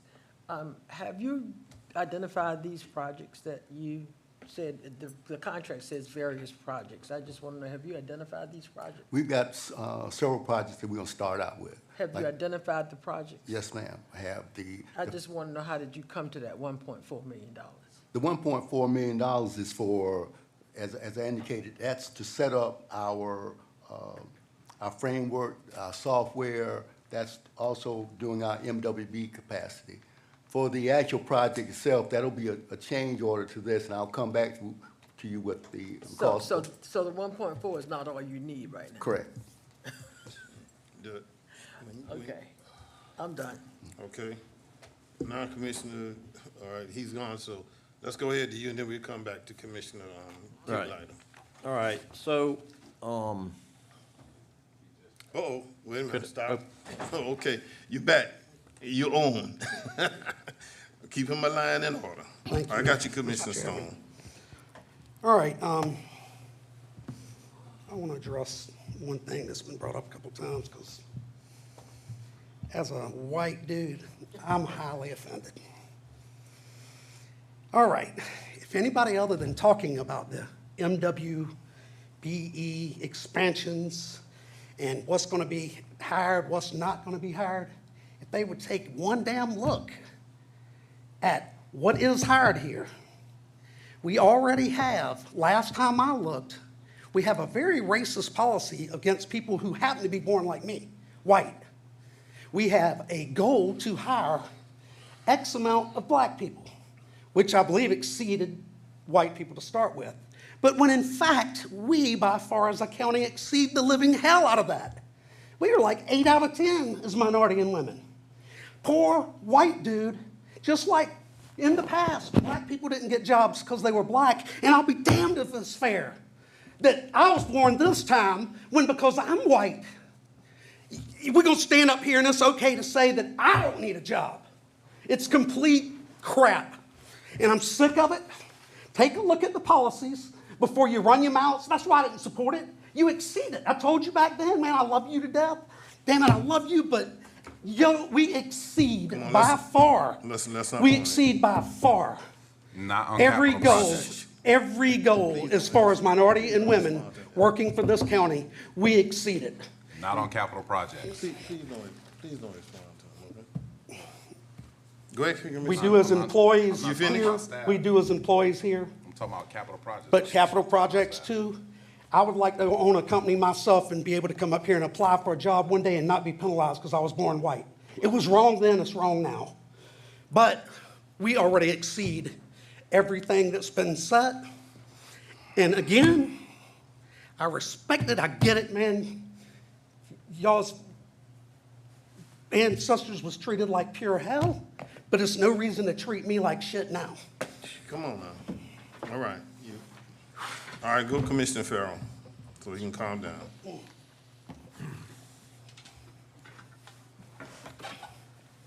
I've got some questions.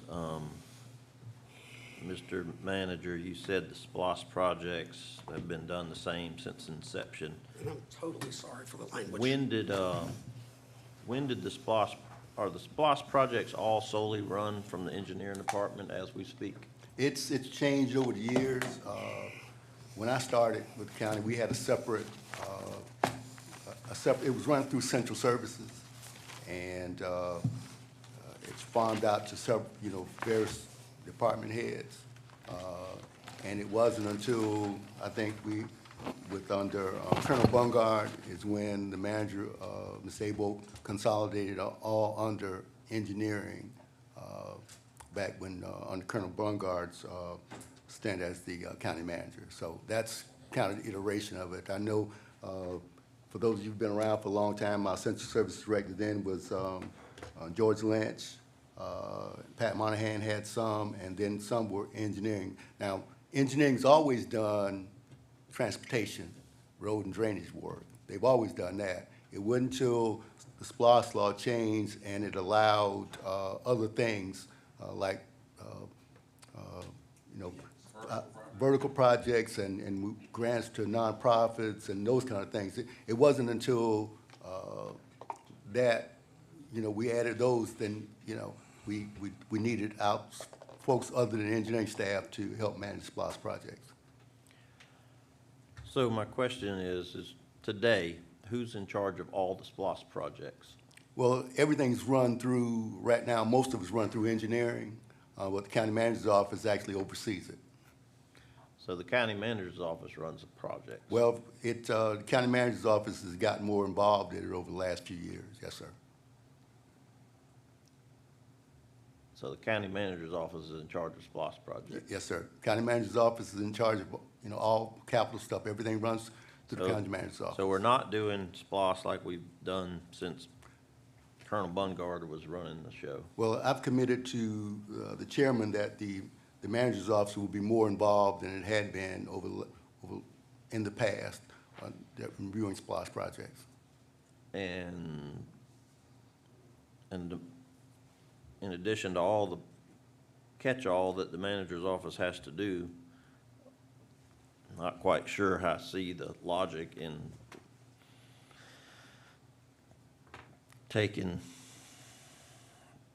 management of engineering projects out of the engineering department.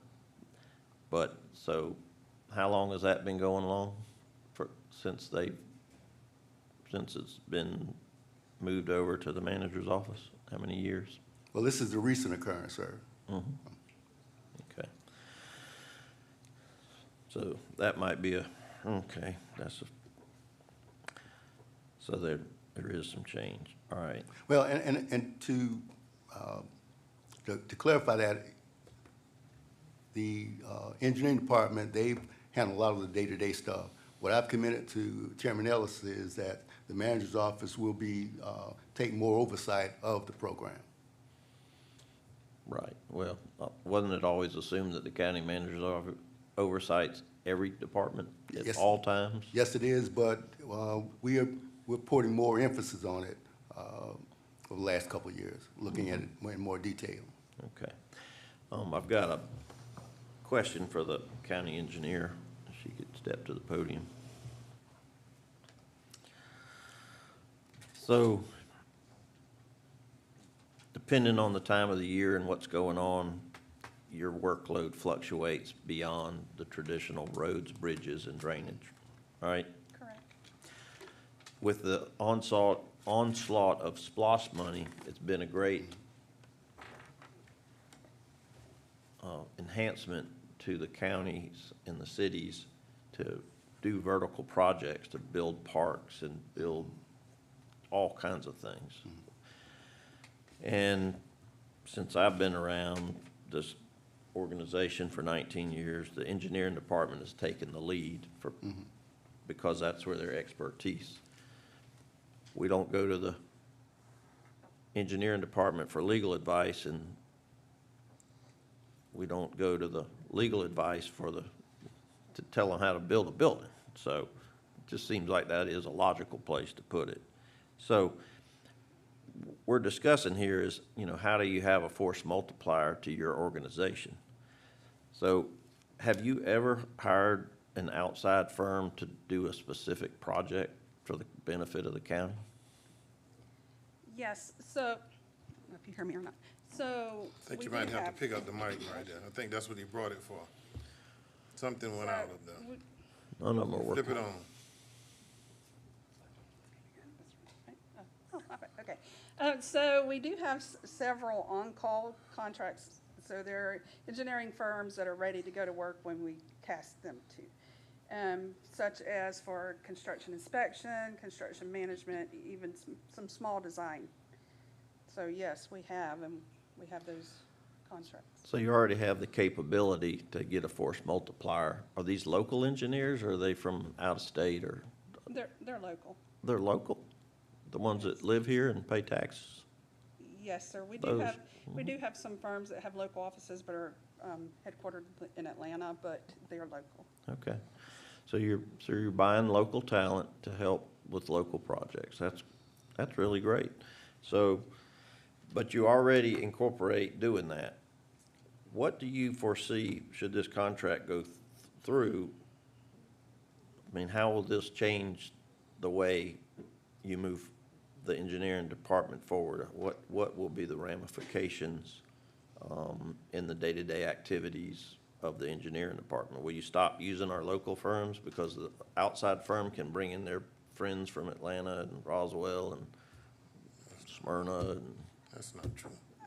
That's a question. How can you say it's not true? This contract will be managed by the county manager's office, so I'm gonna let him answer Right. that. See, Okay. that's why I said it wasn't true. what's in the Come on, contract. come on, come on. I'm just asking the question. I'm just asking the question. I'm not making a statement, I'm Go just ahead. asking a question. Go ahead, Mr. Manager. Need-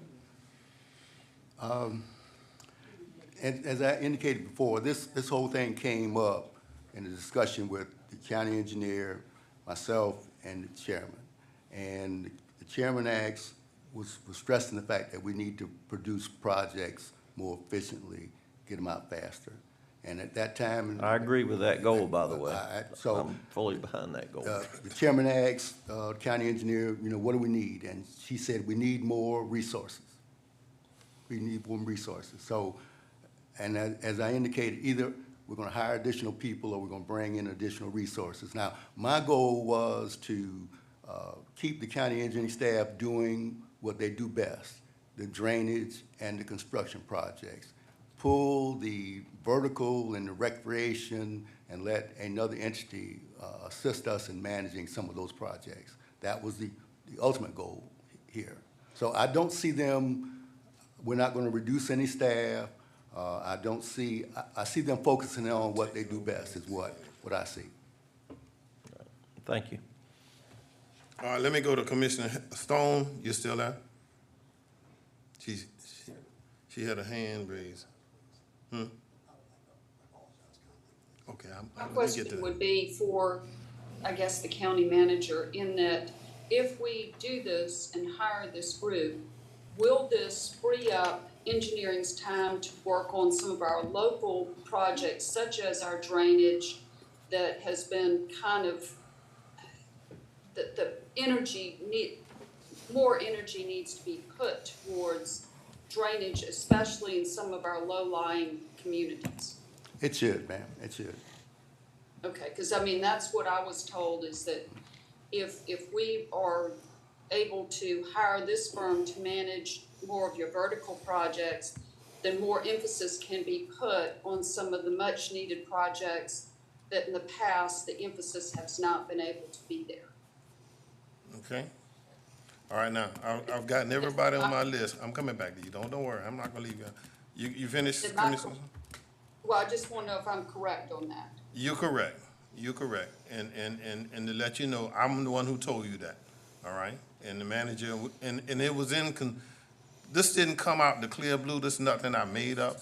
It was when we were talking, and the county engineer, Ms. Cooler, told me, said, well, Mr. Chairman, you gonna allow us to hire more folks to help us, all right? So that's what that came out. We had that conversation. That came up in our conversation, right? Okay, so now I've got everybody now. Time to call for yes, ma'am. Just one more thing. I just wanted to highlight the fact that the county manager just said that that $1.4 million is not going to be all that they need. Well, he's talking about the project cost now. I'm just saying that, Yeah. I just want you to know that that 1.4 is not the cap. So. That's the all contract. All you could do with that 1.4 plus the overage that they want to ask for, that they're going to ask for from this board probably in the next month or so. No, but what you're saying is not totally true. You wanna, all right. The Commissioner is correct.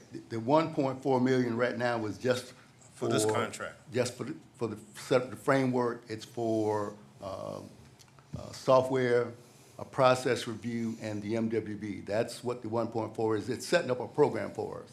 Now, I will be coming back to this board because when we finish our negotiations on the EOC to get that out to bid, I will be coming back with change order to for the project management or the construction management for the EOC. So I will be coming back for additional funds, yes. That workshop should have been. No, I've got everybody now. I'm gonna have to call for the order today, okay? Because I asked y'all 3 times about everybody, and the only person I got on hold is Commissioner Kicklighter. When he brought up that subject, it just raised another question that I have. Okay? But if you want to shut it down, then shut it down. But I got questions, and if you don't want to hear my questions and let me represent the people of Chatham County, then No, shut don't them even down. try to go there with me, because you know I don't play that. Don't even try to go there with me. Don't Play come what? talking about Not playing what you a just game. said. I wanna Yeah, speak. stop playing games. I want to speak. I You gave don't you want me to ample, speak? I gave you ample opportunity to speak, and I gave you more than 3 times to speak. And what I said I was, we used go up my into the limit? order of the day. All right, now, the Has order of the anybody day. called the question? No. I would like to speak. Then I'll I call call the for the question. order of the day. Whatever that is. Continue discussion, as long as you wish to continue discussion. Or you can call a question and vote. When you call the question, obviously that cuts off debate. You know, it's y'all's show as far as discussing what you're Right. going to do. This will take about 60 seconds. All right, what's your question? Well, thank you, sir. So the $1.5 million is to set up a framework to do stuff where Commissioner Kicklighter's example of hiring the 3 key components that would move projects forward was more like $700,000 to actually get something done. But we want to spend $1.4 million and then have them come back and tell us, well, we need this engineer, this project, this inspector, and tell us the same thing, because they're an engineering firm, we have an engineering firm. Why would we pay for a profit, somebody that's got a profit motive to come in and do what we can already do? So I just, the question is what projects are you gonna move forward for $1.4 million versus the $700,000 that Commissioner Kicklighter put in his example, which was a direct ask from the county engineer for 3 real positions that are needed. We got more projects in the pipeline. I don't think they'll ever be laid off or excess sitting around playing with their pencils up there on the top floor looking for something to do. The framework, the short answer is we'll have to come back to you with the cost to get the EOC off the ground. But those positions, it's gonna be more than 3 positions, because some of the processes that we have in place now need to be revisited. Our MWB, our capacity analysis, that's gonna need to be done. You know, several commissioners have said we don't do enough in that space, so we're gonna have to have some of that regardless. Don't we already spend $250,000 on that right here in the in-house, NWB, and they're an office over there on Eisenhower? No. I'm just asking. Okay. Yeah, let's see it. Whoever All right, wants to answer. he wants to give you the numbers. Go ahead. Just as a point of information, the MWBE office in our last budget cycle was funded to the amount of, I think, $234,000. Like I said, Okay. $250,000 we're already spending on that. Are they not doing their job? Are we not getting our $234,000 worth out of them? A set of outside eyes may show us a lot of things that we are not doing across the board. And I'll just leave it at that, because it's not just construction where we could use some outside eyes. Okay, now, do I have everybody now? I've given everybody ample time. I'm done. Okay, we done. Let's call for the question. No, I want you to do that after. Let's get I this. would like to say one thing, if I can. All right. And then apologize too, but. Okay, yeah, I'm gonna let you. I just put in perspective, the $700,000 that we could save could be applied towards the money that the ambulance service is losing, and it could save a lot of lives. I mean, that's how big that is. We're talking about saving public safety. I mean, that $700,000 literally could offset the loss that they have, and it's not just chunking it out the window when we can give the engineering department the employees they want and also save EMS and save lives. Other than that, I want to apologize for 2 things, sincerely apologize. Number 1, for saying you should recuse yourself when in fact you shouldn't. I am sorry. I heard No problem. wrong. No problem. And I was wrong. Okay. Number 2, the tone of my voice and the cuss words. I apologize. You are some of the nicest people I've ever known, and my tone and cuss words was aimed at years of being frustrated as being born a white dude. And I mean, and it wasn't at y'all. but it's just thoughts that bubbled up and came out at y'all. I'm gonna say And it I like- apologize. Okay, I'm gonna say it just like that. I feel you. Okay. All right, now, can we Mr. vote Chairman, now? call for the question, All please. right. All right, please, the question has been called for, either vote up or down. Commissioner Stone, Would you like me to restate the motion? the motion is to approve. That's what we're voting on. Right, to approve. Commissioner staff's Stone, how do you vote? Yes. Commissioner Stone votes yes. All right, I'm waiting on 8. I'm waiting on the 2. I'm waiting on 3. All right. Commissioner Stone voted yes. All right, we through with that. All right. And listen, we totally accept your apology and I understand your frustration. Okay. Thank you. All right. I understand where you're going. All right. Let's go on now. Items for individual action. All right. Oh, boy. Appoint Chris Blair to the Savannah Chatham Council on Disability Issues. Is there a motion? Second. Properly motion is second that Mr. Blair be appointed. Are you ready for the question? Please cast your votes. Commissioner Stone, how do you vote? Yes. All right. Appoint Christine Hall Pendergraph to the Savannah Chatham Council on Disability Issues. Are you ready? Is there a motion? So moved. Second. All right. All in favor, please cast your votes. Sean, can you? Yes. All right. Commissioner Stone votes yes. All right. Oh, for it gone. Okay. Everybody's vote is in. All right. Request approval of the following budget amendments and transfers. Fiscal year 2023, 1 in the sales tax fund, transfer fund between projects as listed in the attachments. Fiscal year 2024, in the general fund, A, community service budget transfer, $4,094 from contingency list line items to payment to other for the Interagency Council on Homeless Blueprint Grant. B, transfer $3,500 from contingency to the Cooperative Extension for Travel. C, in the Public Defender's budget, transfer $20,000 from professional services to temporary employees. D, in the Board of Equalization budget, transfer $70,060 from the professional service list item to temporary employee. 2, in the CIP fund, transfer $98,200 from the contingency to establish a project for the purchase of Gladstone Street property. And 3, in the sales tax fund, transfer funds between projects and allow revenues as listed in the attachment.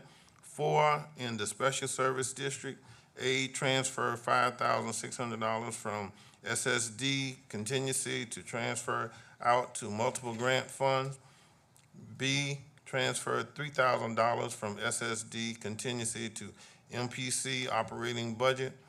5, in the multi-grant fund, A, increase revenues $5,600, transferring in from SSD and $12,728.10 grant award for the Historic Preservation Grant.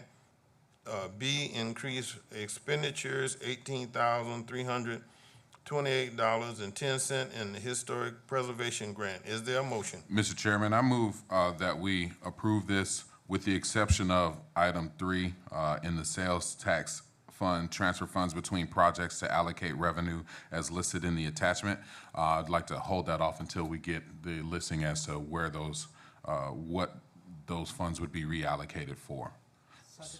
All right, it's properly motion and second that we approve all except, you say? Yes, sir. It's the 3. Yes, sir. Okay. All right. It's been properly motion second. Are you ready for the question? All in favor, please signify by your vote. Commissioner Stone, how do you vote? Yes. Commissioner Stone votes yes. All right.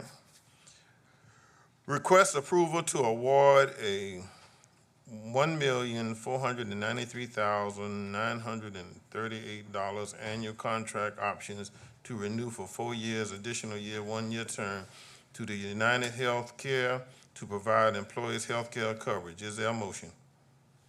I'll make the motion. All right, so properly motion and second that the approval. Are you ready for the question? I'd like to make a comment. All right, go ahead. I was concerned about the change, having been with Anthem for all these years, and my position at ACCG Group Health Benefits. I'm the chairman. So I asked staff to put together a little meeting yesterday afternoon so that I could dive deeper into this. And Ms. Smalls and the consultant were there and answered every question. Actually, Ben Pittarelli from ACCG came down from Atlanta to look over. And I'll have to say that I think Human Resources and the consultant did an outstanding job to bring this for us for consideration, although it is a big change, very positive, very, it looks to be, you know, the sound financial way to go. So I just wanted to make that observation and share it with everyone. No increase to the staff. All right. Yeah, All right. the premiums will stay the same for. Yeah, All right. The consultant was very meticulous about going through the minute details of how it would have an absolute minimal impact on the employees who were most affected by this, of course. And, you know, from our point of view, we have to pay for all these things and have to do it in a fiscally smart way. And as much as I don't like changing and that sort of thing, like most humans, you know, they convinced me that was the way to go. So. All right. And where they found the consultant, I don't know, but she was excellent. And All right. really Commissioner appreciated Stone. her a way of articulating and answering questions in a very professional way and very easy to understand. So. All right. Commissioner Stone, go. Thank you, Mr. Chairman, and thank you, Commissioner Farrell, for bringing that up because I read through the material and I too was concerned. But having been in a finance committee meeting with ACCG, I understand the need for this. And I'm just sorry that that we couldn't continue to do business with Anthem. So thank you very much for all the diligent work on this. All right. Mr. Manager, you want to say something? Yes, sir. I just wanted to, for the rest of the board members, I'd like to publicly thank Ms. Joanne Bartholomew and Ms. Smalls for their diligent work on this. PRM, the consultant, they've done an excellent job for us, and they've saved us money not only on our health plan, but on our pension plan also. So they're doing a great job for us, and I'd like to publicly thank them for their hard work. All right. All right. All having been said, please cast your votes. Commissioner Stone, how do you vote? Yes. Commissioner Stone votes yes. All right. Okay. And let me say, I just want to thank you all for the job you've done and how we're looking out for staff, okay? Let us go now to Director Serhad. You waited so patiently. Good morning, or is it good afternoon? Close to afternoon. All right. I will be very brief. So, as usual, you guys have the, the bi-monthly report. So if there's any questions on that, just let me know. Staffing, we're still down, several agents and everything, but, we're getting by. I think right now I'm very pleased with the way everything's running. The tech teams are out there every day. We are working very closely with all the departments and all the municipalities.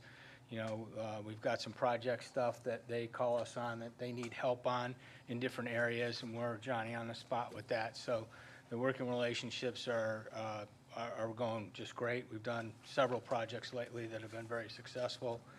On the overdose death unit, my 2 investigators were at, they've been called out or called and contacted 69 times already this year. we feel pretty confident the number of overdose deaths is at 56 right now. You know, so to put that in context, last year we had 57.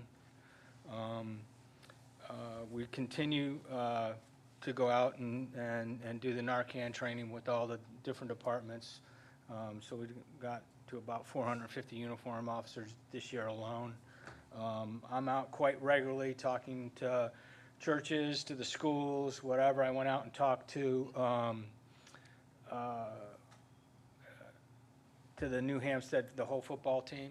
And so the coach is very, very pleased with that. I actually rode on a plane, flew on a plane with him about a month ago, and we got to talking. And so he invited me out. So I was really, really pleased to get to those kids, because those are all our athletes are high risk because due to injury and stuff. So he's actually invited me out tonight to flip the coin. Mm-hmm. So I'm flipping a coin tonight for their opening game. So that was pretty good. And then great news, we have officially indicted 2 of our overdose cases charging felony murder. So I'm very happy about that. My folks have worked extremely hard to get to that point. It's been about an 18-month process, but well, we're going to get that ball rolling. So I'm very proud of them. They've done an enormous amount of work to get to that stage, and with all the backing of the district attorney's office. So they are totally on board. So just real quick, the coalitions, that opioid settlement money, all the MOUs are done. Those programs are in place and they're moving forward. So, I spoke to all, at the beginning of the school year, I spoke to all the counselors at the schools. They had a conference. I went out and talked to them. And that we've got those funds. They'll be picking 6 of them to get them up to licensed practicing counselors that we can divvy out through the county for the schools, which I think is huge. Gateway and Recovery Place, those MOUs are in place, and they're moving forward to get a couple more dual diagnosis doctors into town, which was a massive hole. And then the stipend for the counselors, because there's such a high turnover rate. We're still waiting to hear back on the grant that we put on for the opioid grant affected youth. And when we hear back from that, part of that grant write-up, one of those things was the peer mentor project. And regardless of whether we get that grant, we're moving forward with that, and that's working with the high schools. There it is, guys. There it is. So the trailer is in. We went and picked it up last week. My guys are building it out right now as we speak. So it's going to take about 3 or 4 weeks. We got to get the generator and we got to get it all fired up. But that's the graphics that's going to be on the one side. I wanted you guys to see that. We're going to have to get it wrapped eventually. So all of that is going to take some time. But my folks are moving at light speed. It never amazes me just how much talent I have sitting at my disposal. I mean, they're building it. We pulled that puppy in the lot, and it came down, and guys were out measuring whatever, and boom, we're off, and we're building it out. So that's all being done by C&T personnel. That's what it's going to look like. We're going to get a TV to put in there, and we got to buy some ramps in and out. So, and then we'll get that out to the public, and I think we're going to do. That's going to be very productive. Good. So the TAC teams, I wanted to highlight 2 specific investigations that they were actually running at the same time. These were very, very successful on high-risk areas. And, the big thing to note here is, those are 2 separate, on the left and on the right, 2 separate investigations that ended up with, multiple search warrants. And once again, we're getting coke, meth, fentanyl, oxycodone, and marijuana, all at one location.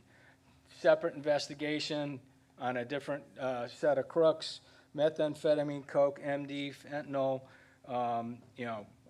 black tar heroin. Now I'm going back to my Detroit days. and methamphetamine. So, once again, we've got these poly drug dealers. We are routinely, all the marijuana that we are seizing, we are now testing in-house with wipes to make sure they don't have any fentanyl on them. We were using some other test kits that I think we were getting false positives, but we're all over that. Yes, sir.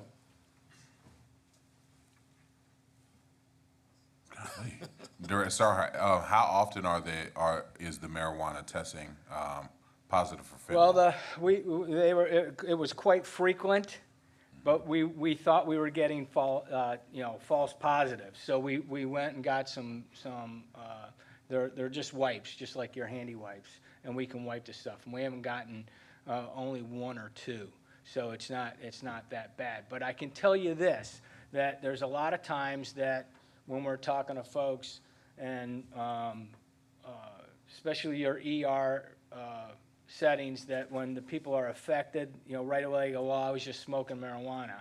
So, we're getting reports, and we are interviewing informants that are telling us that the marijuana is laced, okay? And then, as far as the ERs go, I don't know how much I really believe that. It's just easier to say, oh, I was smoking weed, rather than saying I was actually doing fentanyl. So that's a little suspect, okay? But it's out there. I mean, it can't help to be, So what's in front of you right now, this is an electronic pneumatic press that we seized at one of the locations that was stamping out pills. You can see there's a little, there's some powder on that. That all tested positive for fentanyl. So that's here in this town. That's like the third or fourth press we've seized in the last couple, 3 or 4 months. So this is no big, this is not like, oh my God, we got the one press, we're good. And this is just, the usual shots that you see when we're taking stuff out of these, we're seizing on these residences. And then just the emerging threats. So the xylazine, so that is, and I've talked about this before, but we are now starting to see this, and the concern is that they're mixing the fentanyl and the opioids with the xylazine, and the Narcan will not bring you back with the xylazine. So I don't know what the answer is to that. We're not seeing a ton of it, but we are starting to see that.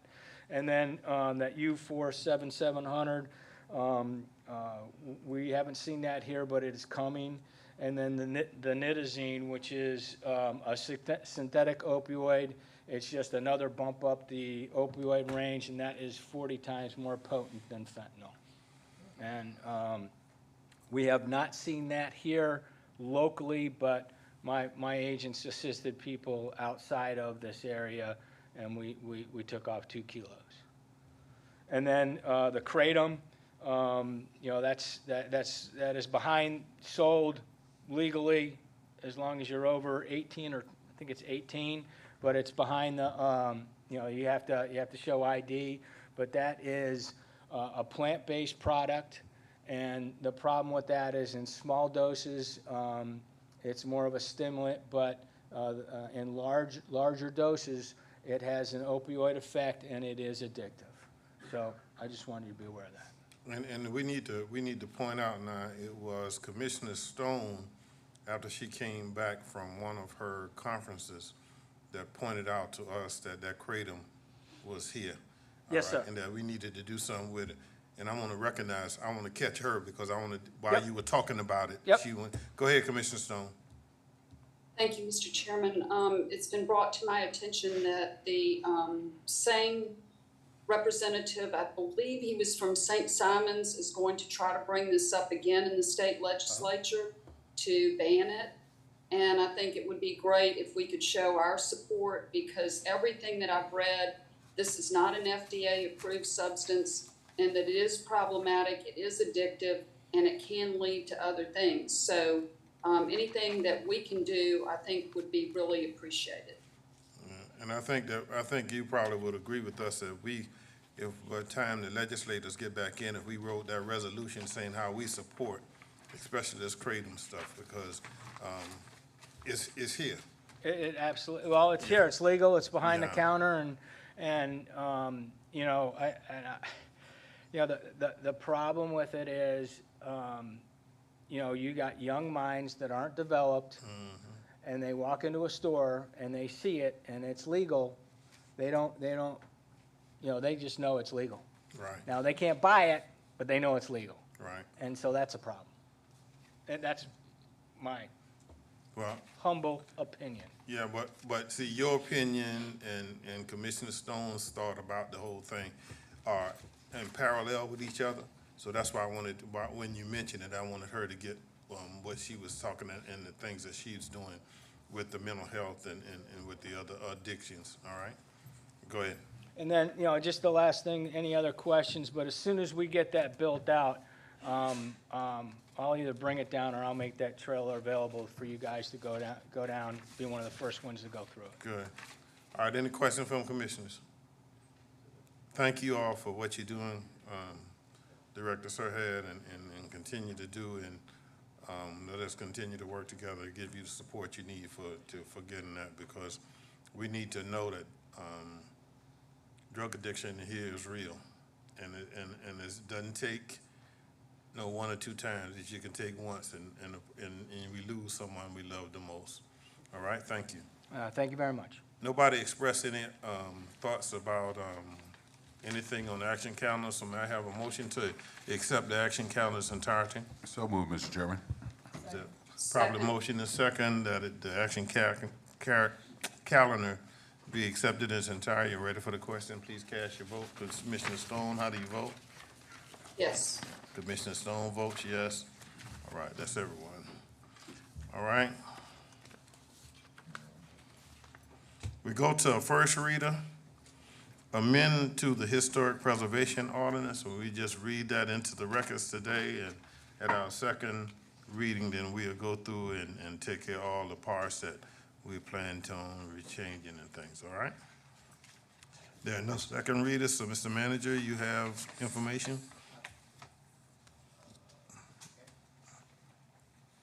At your desk, I left a packet of information for you to review. The most important thing on that list is providing you the information that the fire assessment notices are going out, and want to make you aware of that. Also, want to make sure that you have on your calendar the meeting with the DOT commissioner that's going to be on September 6th. I want to make sure that y'all have that, and encourage you to attend that briefing on the Coastal Empire Transportation Study by the Georgia Department of Transportation. So those are my updates, Mr. Chairman. All right, and let me say to the commissioners now, because I've been getting a call asking for folks who want to attend. The chairman's coming from DOT. It's for elected officials only, okay? That's who he wants in the room. So when folks ask you, can they be invited, tell them no. If they're not elected officials, and we've got elected officials coming from Bryan County, Bullock County, Chatham County, and Effingham County, who will be in the room with the commissioner, who will go over the Coastal Empire Transportation Study. And you can direct anyone who asks you, tell them they can go to GDOT's website and pull down so that they can see what roads and things that GDOT and those are teaming with us, okay? All right, having said that, there is. Question. Yes. Mr. County Manager, now that we got all our engineering problems solved and we're gonna do project quickly, I haven't heard a thing about the most pressing project in front of us, the 12-court basketball / multi-use facility. Can we get an update on how much progress has been made since the last time that you've spoken publicly about that project? We're still trying to determine, finalize the site. That is where we are. We've got a couple different sites that we've narrowed it down to, and we intend to come back to this commission to present that to you so we can make a decision. When? It's going to be about 30 days before we get that back before you. Just, Mr. Chairman, I have a question. Sure, go Let me- ahead. Let me make sure he's, Yeah, I just want to get it going, and I certainly hope that, you know, we got some great recommendations. And I, for one, have been thinking about this for many years. I don't need 30 days. I think I know where I would like to see it, in a centrally located part of Chatham County that would be accessible to all and have nearby facilities for hotels and restaurants and stores and that sort of thing. But we'll get to that. all right, now That's a little, Commissioner. that's a little off-center from the center of Commissioner Chatham White. County, so. Just out of curiosity, what are some of the things that they're weighing or we're weighing as it relates to a location? You've got access, you've got, as Commissioner Farrell indicated, proximity to other amenities, whether we own the land or not. You know, those are the kind of, and staff's kind of narrowed it down to, I think, 3 locations. We're gonna bring that back to the board, and, you know, this board will decide. Parkway on that list anywhere? Sir? Chatham Parkway on that list anywhere? No, sir. That's a good little central kind of location. All right. Next time I said the third district, get it over. Said the third district. As indicated, staff's gonna bring back, 3 recommendations, and then it's up to this board to decide. And that, yeah, and that's their challenge. Look, it can only be in one. Everybody wanted to be in their It district. can only be in one district. I want it in the most centrally located, best district. All right, there is a need for us to go in. Unfortunately, I'm too far west, Yeah. Dean, to put it on the Wilmington Island, but, although I'd love to have it, but, it doesn't meet the centrally located, All right, criteria. there is a need for us to go into executive session for acquisition, personnel, and litigation. All right, may I have a motion to do so? So moved. Second. All right, properly motion and second, we adjourn to executive session. Ready for the question? Please cast your votes. Cast your votes, 5. All right, Commissioner Stone voted yes.